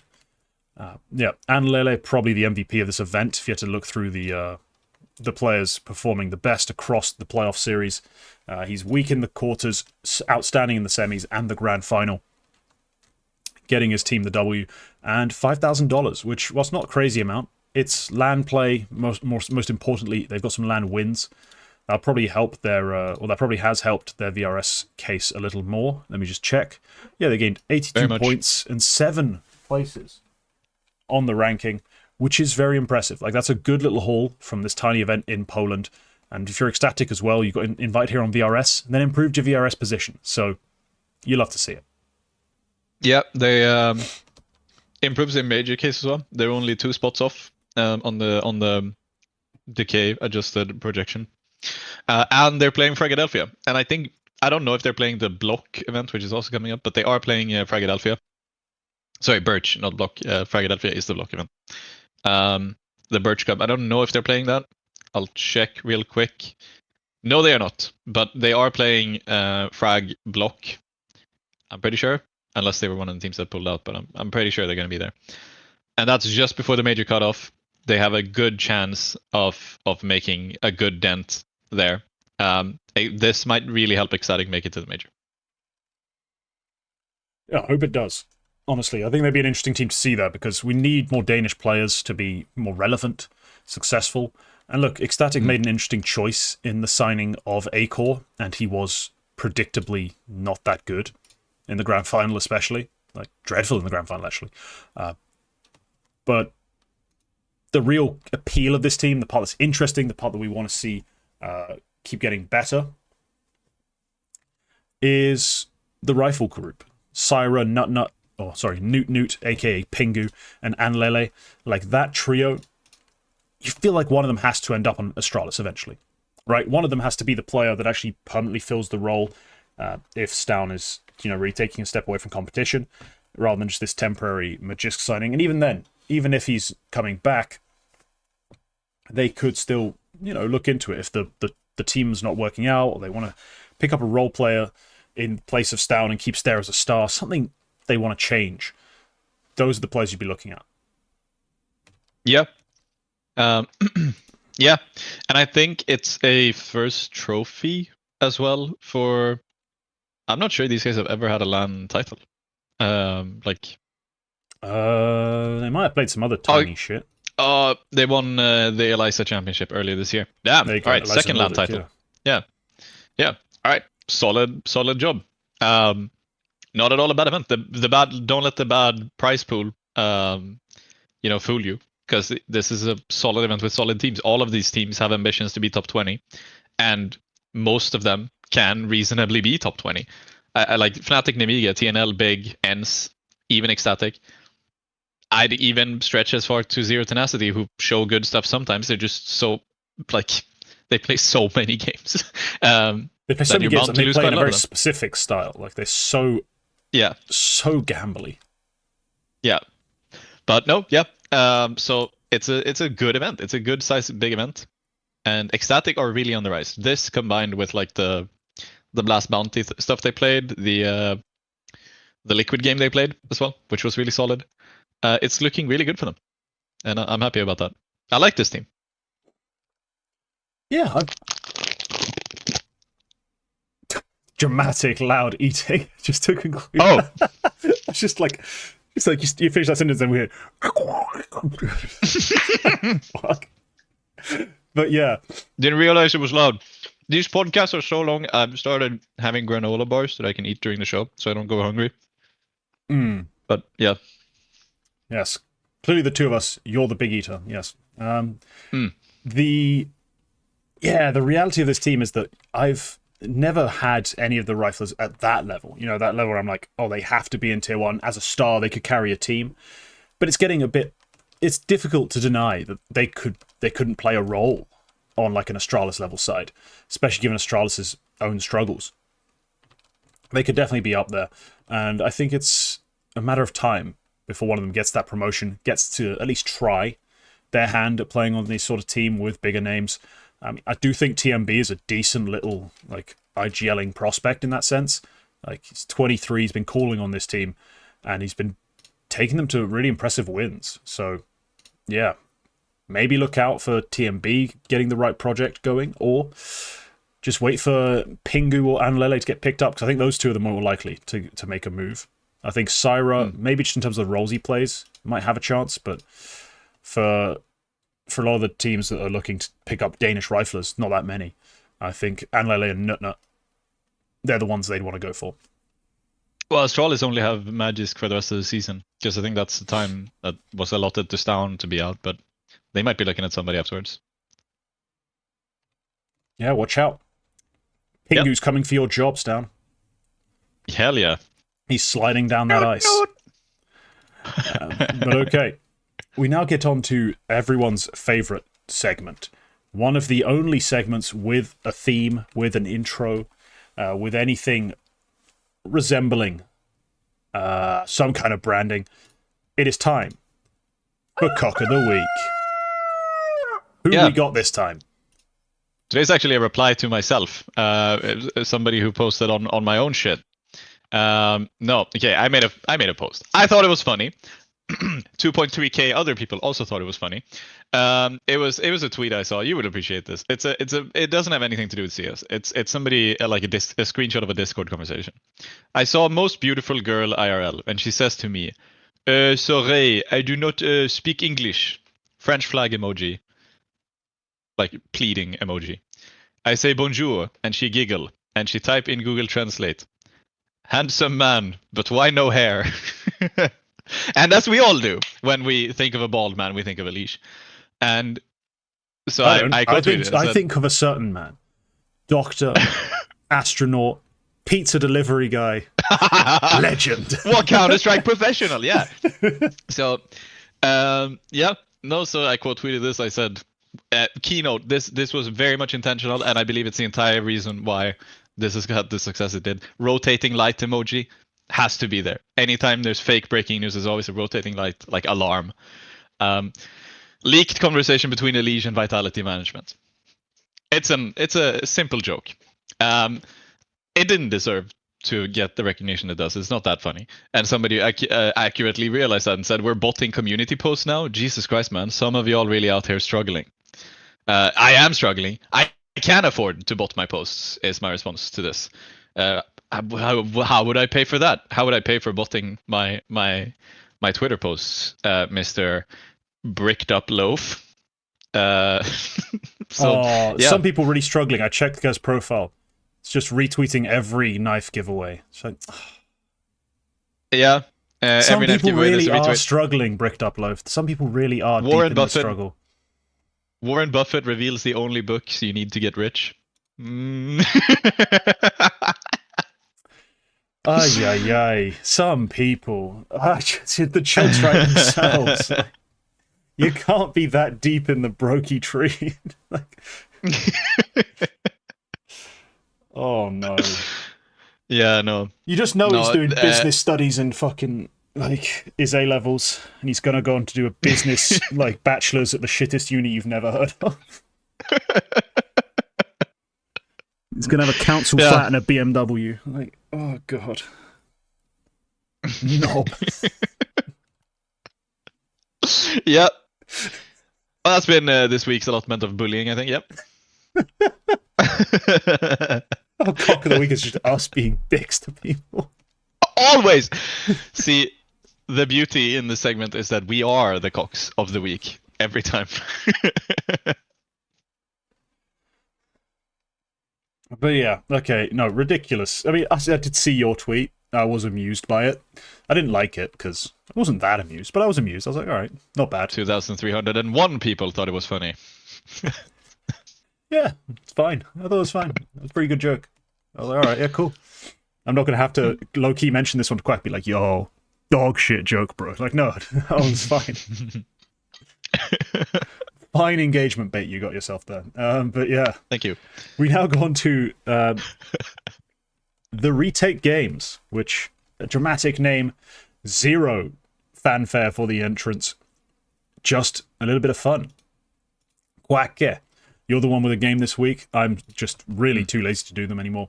I will be bringing them back. I'm sure at some point I'll have a new sort of wellspring of inspiration and I'll start doing it. But what game do you have for me this week? I'm also lazy. So, I mean, why would I do the ones that require effort and preparation when I could just do the one which so far has been the most fun formula, which is hot or cold? We're doing another hot or cold. So I'm going to give you 15 guesses to guess which team or player I'm thinking about. And the only response I'll give you to each of those guesses is a number, 0 to 100. 100 is the correct answer. 0 is as far away as you can go. So team or player. I have one prepared, so you go ahead. Okay. I'm going to try something here. I'm going to try and do this like a game of Guess Who. Okay. You can do that. Long hair.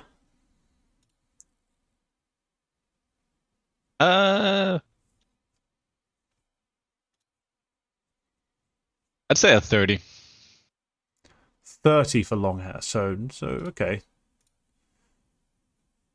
Either fairly medium hair themselves or associated with someone who has long hair. Okay. How about buzz cut? Ooh.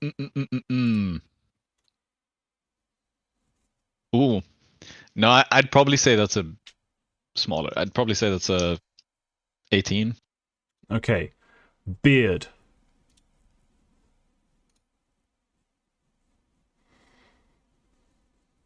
Probably like a 55. I think. Okay. Okay. So decently bearded, medium length hair. Right. Red logo.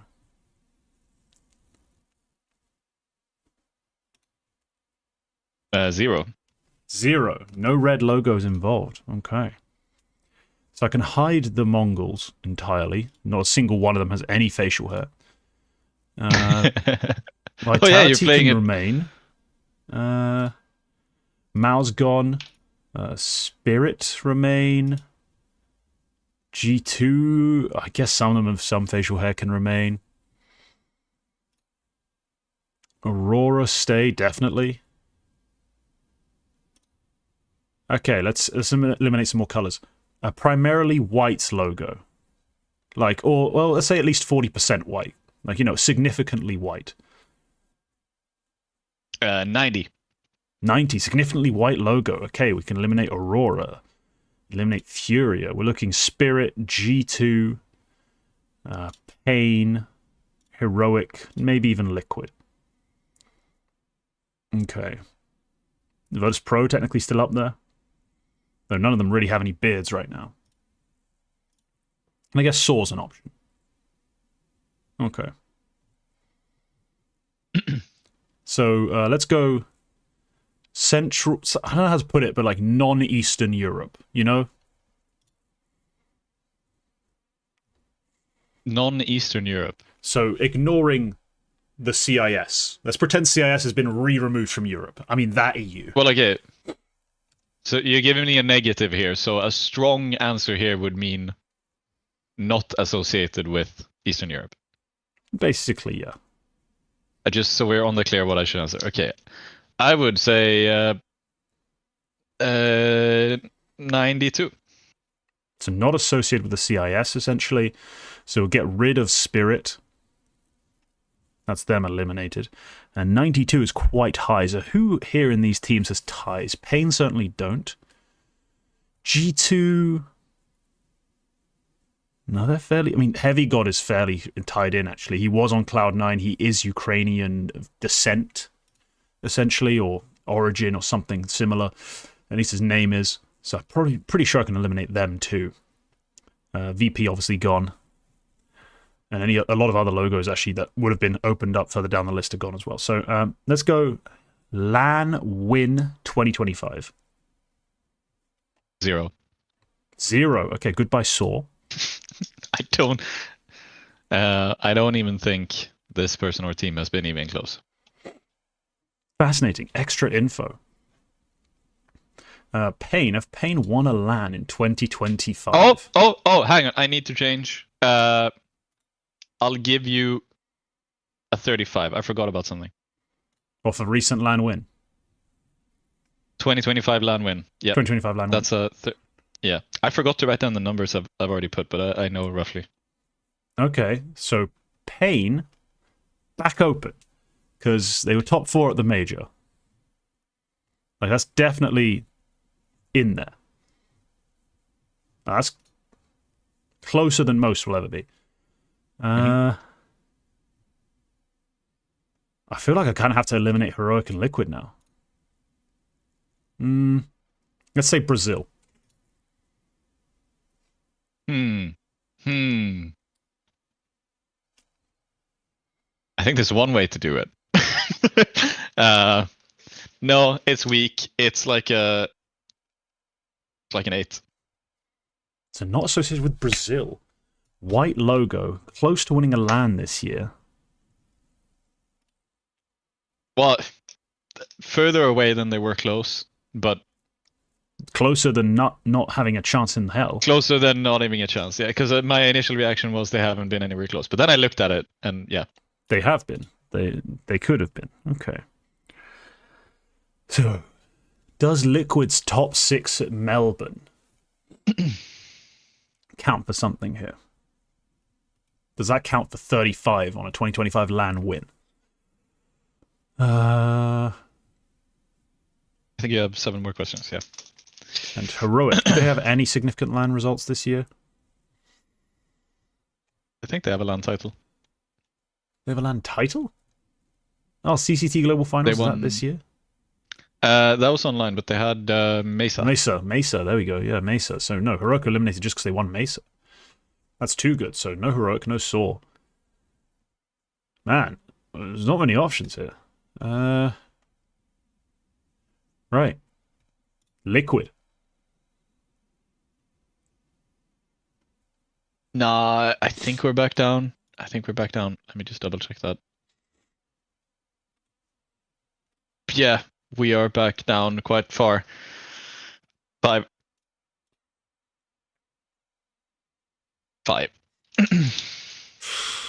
Now I'm looking at MIBR. Like, I've had to go scrolling that far down. They finished second at that. That's not even a LAN, though. Do they have even one good event this year?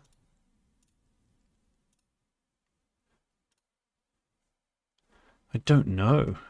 This is difficult, man. So I feel like I've really narrowed it down. At the same time, it feels wide open because every time I start trying to actually narrow it down to something specific, it's all of a sudden completely wrong. What did they... They would have knocked off a lot of the teams at this point. I have. Okay. Astana, MIBR are 5th to 8th. Gifting Furia their one LAN big event win this year. Is that close enough for a 35? I guess it could be. But it's definitely not Brazilian, so it's not MIBR. What if Big Yeah, Brazil was very very weak. What's Big done this year? They're top 4 at BetClic Summer Clash, just by itself, but they won the DAC Masters. That's a LAN in Salzburg. So it can't be a Big related team. Could it be Foot? 9? Gentlemates? That's a primarily white logo, actually. Jesus, this is actually rough.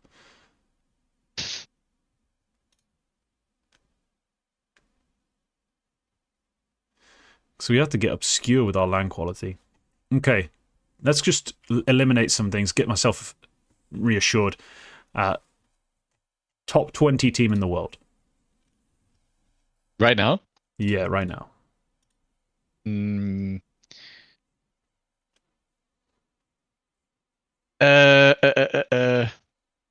last double check on one thing. I'll give you 20. 20. So probably close, but definitely not in it. Oh, wait, were we talking VRS, right?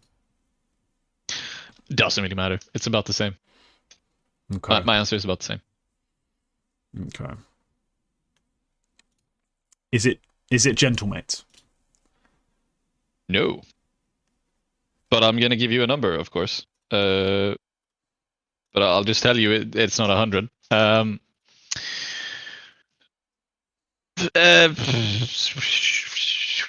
32. 32. So weird, man. I think 32 is good. Yeah, 32 is a good number for that.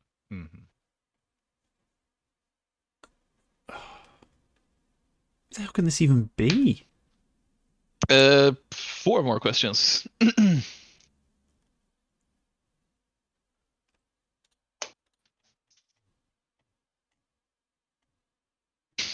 Huh?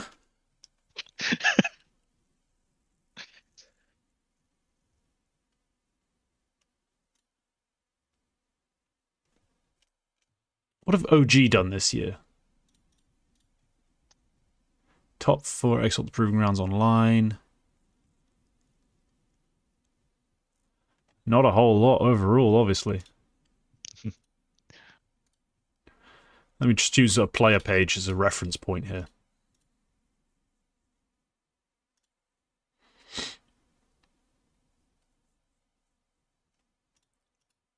What are their LAN results?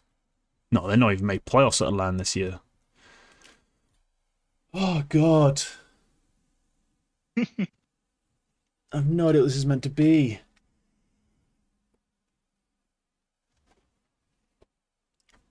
Could it be... Okay, foot.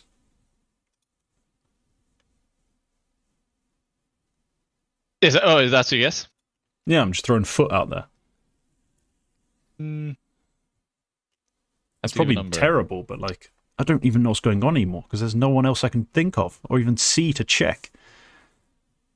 I'm just hoping you were wrong. 3. So this team is not a top 20 team right now. Hasn't won a LAN this year. Has a primarily white logo. 9?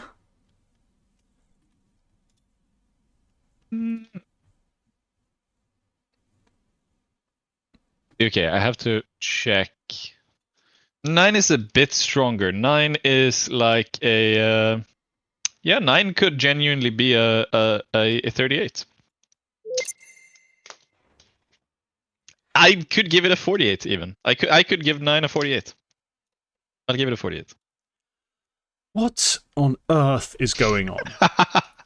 I picked a good one, I think. Have you? Sounds like you're just full of shit. No, I think... No, yeah. 2 more.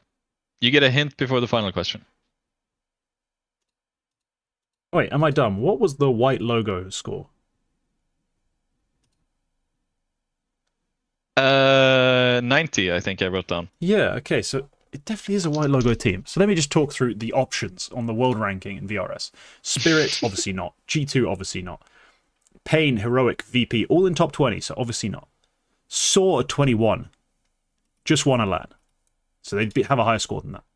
Gentlemates. I tried. It's not them. Bait, CIS.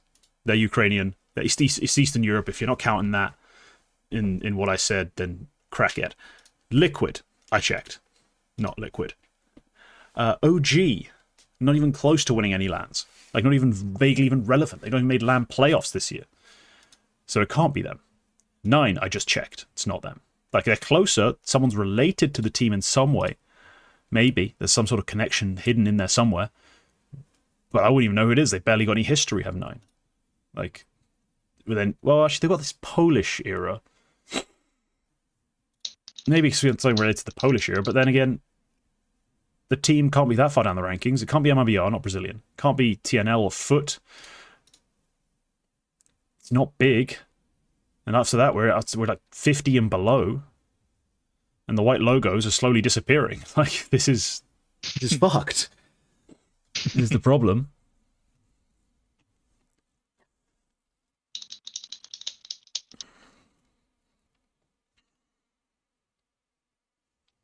Alright, Poland. Fuck it. That's my initial reaction.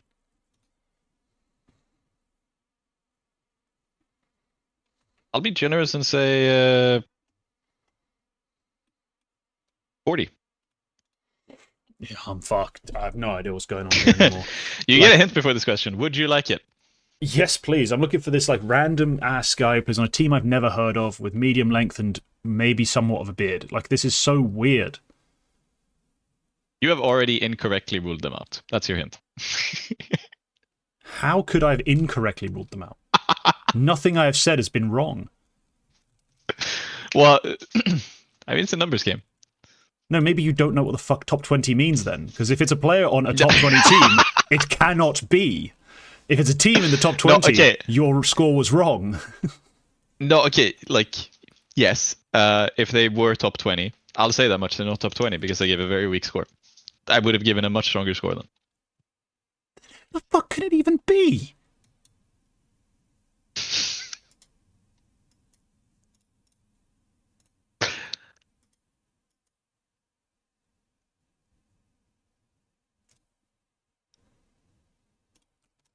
What? What is blood even waffling about? This is nonsense. I think I've been very reasonable. I'll run you through. Long hair, I gave about a 30, I think. Like, yeah, so probably like close short to medium, like somewhere in that range is where I placed that. Buzz cut, I did slightly weaker. Still an 18, it's not a 0. Beard, So I gave 55. Red logo, 0. Significantly white logo, 90. Non-Eastern Europe, 92. Land win, 35. I think what you asked was like proximity to land win. Like, or maybe just land win I in just general. said land win 2025. Like, Land win 2025, 35. Brazil, 8. Liquid, 5. Top 20 in the world now is a 20. Gentlemates, 32. Foot, 3. 9, 48. Poland, 40. And you have incorrectly, I've heard you say that you ruled them out. how can that be the case, though? Like, I just do not. I do not follow. Have I said big? No, I said it. I ruled them out. They won a LAN this year. They can't be that. They've literally won a LAN this year, so it couldn't be big. Like, objectively, cannot be big. There's a reason I phrased it as LAN and not big event, because they played a LAN and won it. Doesn't matter how shit it was. Bloody hell. I'm lost. I'm actually lost.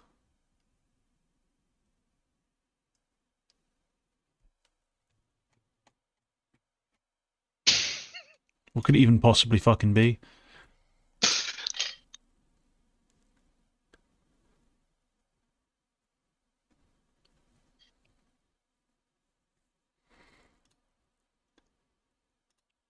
Who could I have incorrectly eliminated?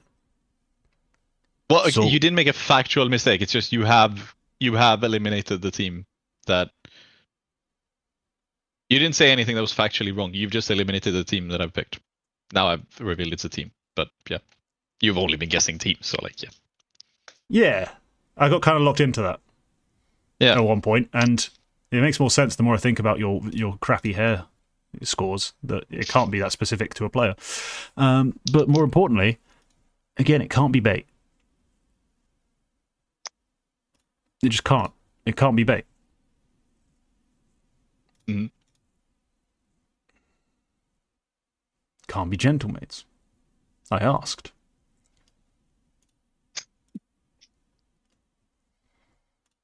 It can't be 9, I asked. It's not foot, I asked. Can't be big. This is some bullshit like it's eyeballers.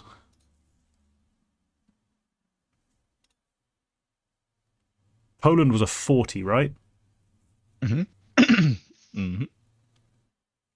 So it's not ESC. No, they would be stronger. I know. They're all Polish. Mm-hmm. This is going to be some bullshit like Partizan, who somehow managed to get that higher score for top 20 despite being 70th. Oh, they won the Whale Cup. Is that a LAN? No, that's online. Thank the heavens. That was online, yeah. They have come even vaguely close to playing LAN at all this year? It's the real question. So they haven't played LAN at all this year. They can't even score that much. They haven't played a HLTV LAN. Okay, bloody hell. I'm just screwed here, aren't I? You gotta take a guess. I've got to take a guess. I've got to just throw a name out there. Apparently, I've incorrectly eliminated this team, which seems absurd, cruel, and unusual. I don't know how. I don't know how I could have eliminated this team incorrectly.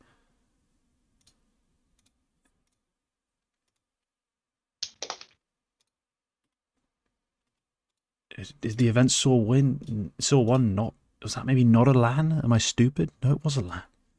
The one where they beat Gentlemates was a LAN. Oh, God.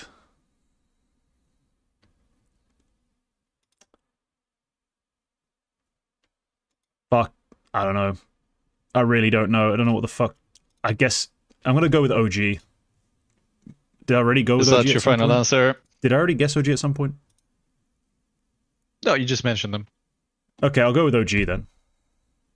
That's incorrect. I would have given you a 50 for OG if it was a guess somewhere in the list. What the fuck is it? It was big.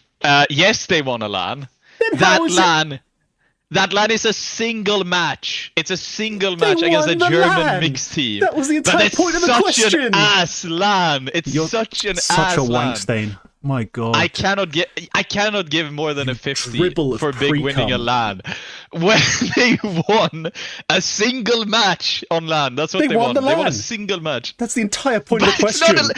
That is the entire point of the question. It's not a LAN. It's a match. That's a match. The rest was online. The entire rest of the event was online. Everything else. It's one of those where it's one of those that you get in Germany. It's one of those that you get in Germany all the time. That big always win because they're the only half-decent team who play. Where it's basically like an online stage, and then they're like, "Oh, we put the LAN game at DreamHack. Okay, yeah, well, let's go there and win it." That's not a LAN. That's not a LAN. Still won it. It's still LAN. It's still. And won. That's of their 35 points. That's like 30 of it because the rest of the 5 is the grand final against Heroic in the Mesa LAN. This is the most improper and outrageous. When you said it could be big, I knew you were going to be result. mad. I think that's fair. I think 35 is fair for that one. You're talking about teams in the top 20, teams who have legit LAN wins. I cannot put over a 50 just because they won the Dutch Masters. Because when you look at it, it's one match. They won a LAN. Match. They won a LAN. It's an online event with a LAN final. Yeah, they won a LAN. That's what it is. It's an online event with a LAN final. Yeah, Jade, I might be looking for a new one, because, my God, if I was in striking distance of this imbecile, I would have already... I don't even know what state his nuts would be in, but they would not be looking good. Like, he's smacking the fuck out of this guy. One online event. Full of it. With oh my God. In Austria. I could feel it. There was this energy of you trying to weasel out of something. And I didn't realize that'd be where you weaseled. Like, why would you... Why the fuck would winning a LAN not be high scoring on did they win a LAN this year? Like, that is so insane. It's such a binary question, though. It has to be like a 99 or a 0. But I thought. Well, if they've won a LAN, then yeah. But if they finished second in a LAN, you could say they were close. They were like a 70. Of all the events they played, they didn't get close. How can you win a LAN and be 35 for winning a LAN? Like, that's so absurd. They were so far off winning a LAN in every single event they played. Every single LAN event they played, they were so far off, except for the Mesa Grand Final and the fact that they won a single match. That's my rationale. That's a 35. That is a 35 to me. It's not even like the UKIC LAN because that's bigger. That's more LAN games. That's more. Even the Meisterschaft had more LAN games played than this. When we had that, but we don't have that anymore. This is no. I'll just do the eternal shuffle before I call you a bunch of slurs, because you deserve all of them. Like, you deserve every insult in the book right now. But fuck it, let's go to the eternal shuffle. Holy fuck. Yeah. Little... We can start off quite quickly here. Yeah, no, I'm going to get so offensive if I start calling you what I want to call you right now. You deserve every guy. If you ever punched you in a bar, you've deserved every single one. If you get curb stomped because you're this much of a cunt IRL, you deserve it. Like, you are if you asked a shitty question and you got an honest answer. Cunt. I actually think less of you as a person now. Like, I genuinely think less of you. Like, I was so you fair. are worth less as a man to me. Like, this is incredible. How you can devalue the language you speak to that extent just to try and win something you're not competing in is so subpar as a person. Like, you have just fallen short of any expectation. Please do the Eternal Shuffle and get me out of here. Liquid Twist, we've already talked about. Is there a grade? Yeah, we've gone over that like 100 times. For Liquid, there's no grade. Obviously, we don't know what the hell they're doing. But phase twists, I mean, it has to be. It's either an A+ because they're not losing Frozen, or it's a B+ because they kind of had to do something. Solid. Game Legion, Cursey, Hypex. Is there a grade? I mean, yeah, but it's not exactly thrilling, is it? It's not exactly like you're sat here going, yeah, this is solid. Like, no, this is one messy gamble for a hopefully less messy gamble. It's still roulette, but I think it's an improvement just because Kersey has objectively failed. So C+. Yep. Made official, Spirit have cut Zontix and added Tenier like hours after we ended the show, as always. Yeah, I mean, I just put this in because to death, haven't we? Like, yeah, there was just some context which came out this week, which was that Zontix supposedly requested to be benched due to some personal issues. And he is not for sale. And the intention is that he stays on the bench and maybe comes back. Which, I mean, way to signal that you've heard everyone cry about Zontix being better than Zwei for the Zwei positions, and that you've actually gone and kind of been like, oh, okay, maybe we'll keep him just in case everyone else on the internet was right. Like, way to really stick to your guns, Spirit. Yep. I don't know if that changes my perception of the move. The move's in A+, surely, right? Oh yeah, it was pretty much like yeah, for sheer talent anyway. Yeah. I think that we talked about Kicker joining last week, but the player that he's replacing in MIBR is Nyx, which means we can give it a proper grade because that didn't come out until later on. Yeah, so it's for Nyx, which I guess makes it like a D- rather than an F, but I still don't like it at all. Yeah. Yeah, T for translator. That's what he gets for it. Like, I don't like it. I don't mind it. I think, look, if you go in international, you can do a lot worse than Kicker, to be honest. But yeah. Gun 5 have cut Lackey. Like I said, worse than Kicker. Cut Lackey and Fine Shine. And they've added Yix Rezo and Grix on loan. Yeah, so the curious part about that is they didn't cut their AWPer, adding Grix. They actually kept their AWPer whilst adding Grix. And then added Yix Rezo, which is a guy I'd never fucking heard of. I'm going to be clear. Couldn't have told you who that was. I'd have to go look him up. You know, and I talked about this with Ted on his show, TED Talk. And he was like, yeah, Rustech is where he's come from. And I was like, I looked at the Rustech logo. I was like, I've seen that logo on a game at 9 a.m., you know, one time, but I've never really watched this team play. So it was a bit of a weird one. But yeah, I don't know. This is an interesting spot.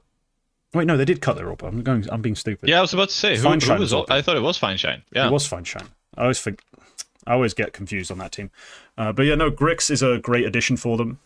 Because he is mega talented, despite what the heroic stint is generous, heroic week might have told people.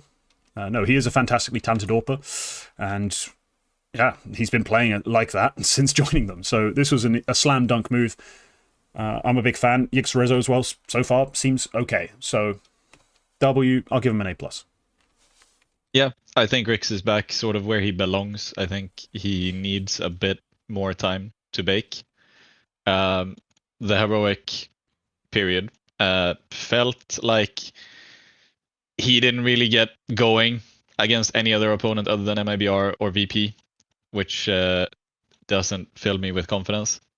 And it also sounded like, you know, you don't cut the AWPer you fought so hard to sign. You don't cut your AWPer because of stylistic differences 16 maps in. You don't do that. It sounds like there's something else going on, and I get the feeling that maybe that's something that, like, he's 19.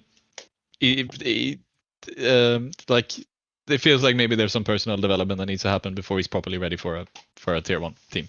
We hypothesized that over at the time as well. Like, it was, he has to be a dick. Like, it can't be that he's bad, because we know he's not bad, and playstyle differences, so what? So what? If he's good, he's good. So no, it was it's just probably a knob. Probably knob.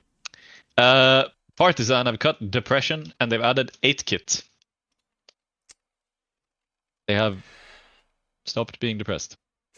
Yeah, there's enough. There's a billion jokes you can make about that move. With 8-Kit as well, It feels rough, bro. It feels rough for Depression. Like, you managed to get cut from this team. Bloody hell. I used to have some hope for Depression, but I guess people Depression used to talk isn't going to be it. People used to talk about Depression as like the Croatian Monesi, like the streamer kid who was insanely cracked and everything, and was just waiting for the right team. That was always hyperbole, but of course, but like he was always interesting, and I think he had moments where I was like, oh, he could be a player on a decent team. And clearly, I just think, his chances have run out. Like, because if Partizan wasn't it, you couldn't thrive on Partizan. I'm done. Yeah, no, it's not the worst team, not the best team. Very much, almost a new Zero Tenacity in that way. The gatekeepers of upper tier 2. Chicken Coop, apparently an org, have see, that's the big news that everybody outside, that's the real everybody news.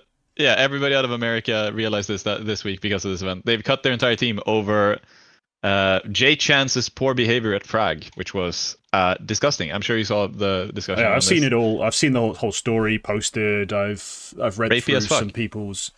Yeah, literally. I saw also a lot of people shouting out, giving credit to Seabass for being the one guy who was like, "No, I don't want to play with this guy. What the fuck are you talking about? You guys are all pieces of shit for not wanting to cut this guy and move on and like basically report him." And so Seabass, W person, I guess. But otherwise, just a good Chicken Coop cut the team. Hope Seabass finds a new one. That's all I can say. Yeah, that's about it. Cybershock have brought back Lovicus with that's remind me Forrester. Who's even gone? Like, what? Forrester was the guy who came in, and they literally just reversed the move. Lovicus oh, is back. Right, Forrester yeah, that happened for like a month and a bit, didn't it? Yeah, it went terribly. Okay. No, I mean, it's hard to grade it, isn't it? Like, Novicus was fine on the team, I remember. Like, he was nothing spectacular, nothing special, but he was fine. And when they made the move, I was like, okay, maybe taking a risk on the more established name, like, kind of helping you forward. But instead, abysmal. So, no, it makes sense for them. It's a good idea. Yep, solid. Inner Circle have cut their whole roster and are reported to be signing TNL. Yeah, that's a fat A+, because their roster was ass. I'm going to be real. I did not like the way they were playing. It came out this week that they were supposed to play with Taz and Snacks to cap it, which was amazing VRS opportunism. Like, I really respect, if they had made that move, I would have really respected just fucking going for it. That's fucking baller. But no, they didn't. In the end, they didn't do that, because what you could have done is they would have gained like the Taz Snacks Hades core, which played PGL Astana when Taz was standing in, it was like top 70 on VRS, and Inner Circle didn't have any VRS as far as I know. I think maybe they just appeared briefly with this roster down in the 200s or something.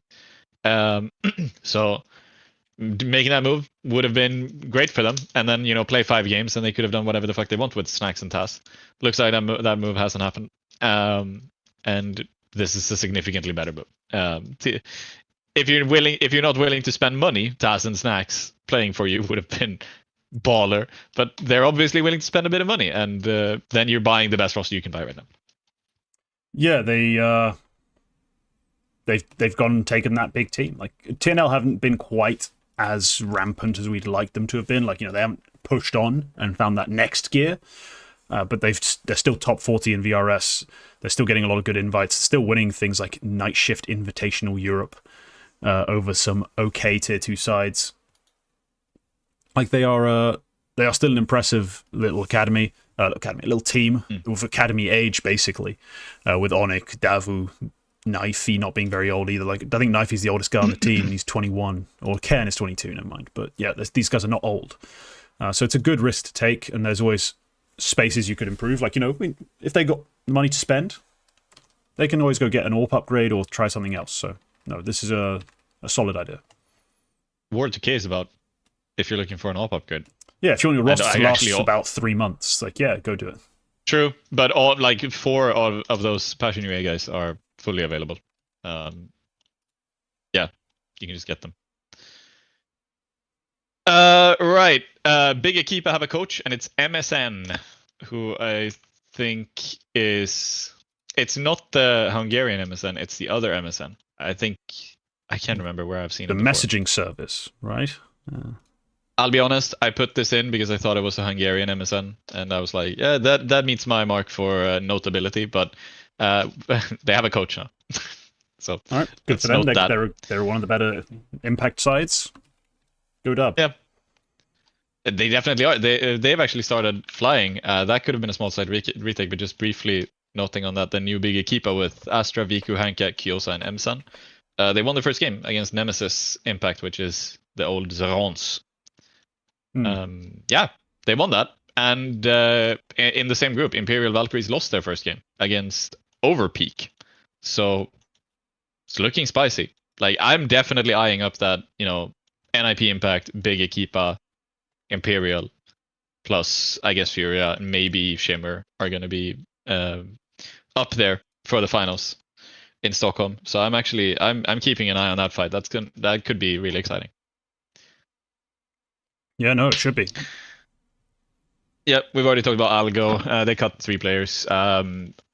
Dude, they signed them for VRS. I can't imagine they're going to sign anybody else. Like, I think they're out. And finally, Rebels. You remember them? They have re-entered Counter-Strike. They have signed a Portuguese roster with Stadodo and TMKJ, and then NopeJ, Snapey, and Icarus. Yeah, gonna play some really tight games with Saw and Gentlemates in Iberian play. That's about it. Yeah, the only thing they don't have a rank. The only thing they played was this LAN in Villanova de Gaia. Yes, in Portugal. Yeah, they lost the game against Gentlemates 2-0. That was all they did. Yeah, that's about it. Nothing else worth caring about this week. Yeah, that's the shuffles. Some pretty big ones, but basically we end up covering the biggest ones whilst we were talking about the games, because they were actually playing. Yep. Like, it was kind of weird. It's like a bit of a strange conversation to have, but yeah.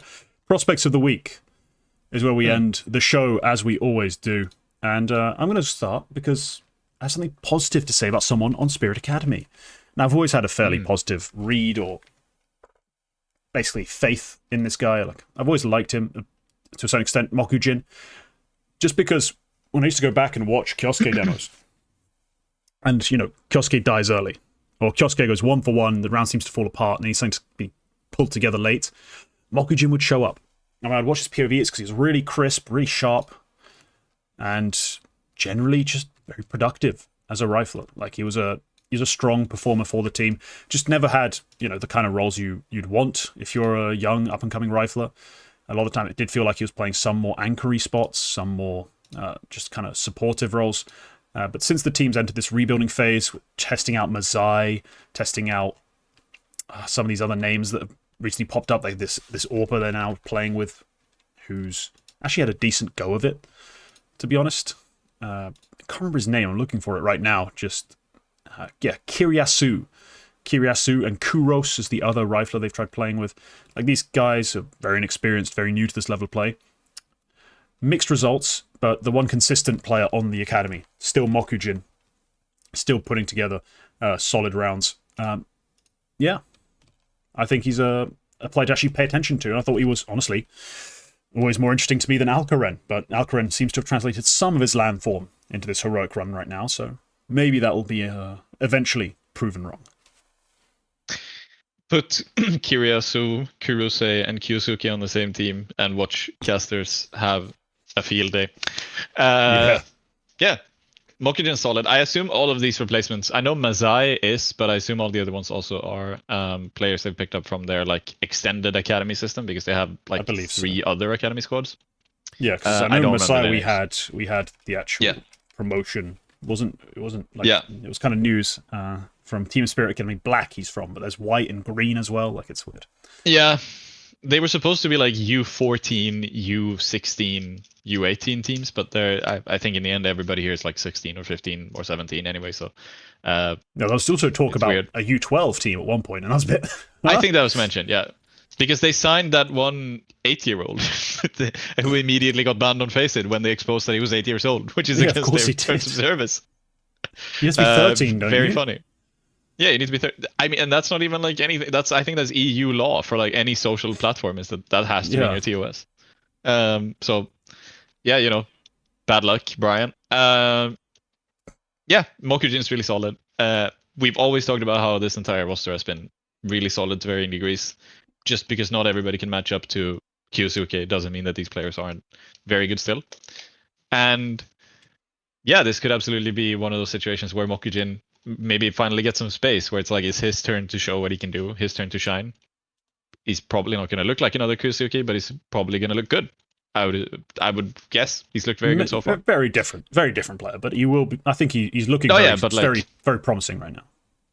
Like in the team, somebody has to fill that void, and you know he's not going to be that. But that's what we're promoting players to do, basically. And that's why we talked about Mazai straight away when he got promoted. We're like, okay, he's the entry, the opening, that guy. And then you watch PV, like, ooh, he isn't quite the standard we're used to. Yeah. Good pick. I picked Dele, who is playing on AM, which is the kind of prodigies kind of team for that one management agency that he's part of, which I don't remember which one it is. AM? Isn't it just called AM? But it stands for something. It stands for like something management or something like that. Yeah, that's what I thought. Yeah. Whatever it is. It's a nice roster. It's a cool project. It gives some playtime. Dele, Kito, Altex, Too High, and Searson. Dele is probably the least experienced guy there, if we're honest. Maybe Too High, but he was on Ens Academy for ages as well. So the thing is, they played United 21, and after the first playoff game this week, Searson left the roster. He decided to take a break. So they had to play with GXX, which would probably be the reason why they lost the rematch against Wopa in the grand final, which was a shame because they could have won that. They came second in the event. Dele was great all throughout. Bit of a weaker showing in that grand final, but in the first Wopa game they played, which was also a 3-mapper, he was nuclear on all 3 maps. And Dele's really cracked. He is a super cracked guy. I think his eyeballer stance doesn't do him justice whatsoever in terms of what skill he has, but there's a little bit of he needs to be rounded off a bit. He needs to he needs some experience. He needs some to sort of work his way upwards. I think he's doing a good job of that, and it's a really cool project to give him that as well, because there's very experienced teammates on here. If Searson comes back, that's even better. But like even Kito and Altex alone, they've been up there. Too High as well. He comes from now a very long stint in a big team's academy system. That's experience you can share on, and I'm pretty sure he's calling for this team as well Too High, because he was in Ens Academy. So I see that there could be some good stuff coming out of Dele, and weeks like this is sort of it's one of the things that you're definitely going to need if you're going to keep moving upwards. So happy about that. Congratulations, Dele. And yeah, that's my prospect for this week. Yeah, no, he's a player I've noticed. Obviously, the eyeballer stint is famously just terrible because it's eyeballers in prime sort of disaster territory.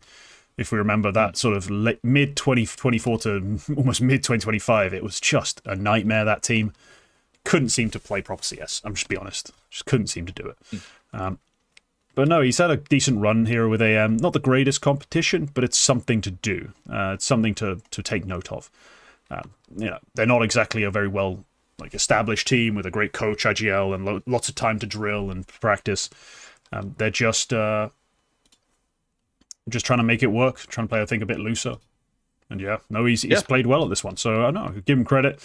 Hopefully he can bring it back. I mean, he spent just 2 years jumping from team to team, roughly. It's start 2023 is on Goodfellas, then it's Energy Ultra, Prodigy's SE, AGO, Kappabar, Eyeballers.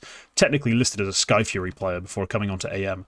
This is just bouncing all over the shop, and maybe a bit of stability. A bit of stability would be helpful for his development, because I don't think all these changes are conducive to large-scale improvement.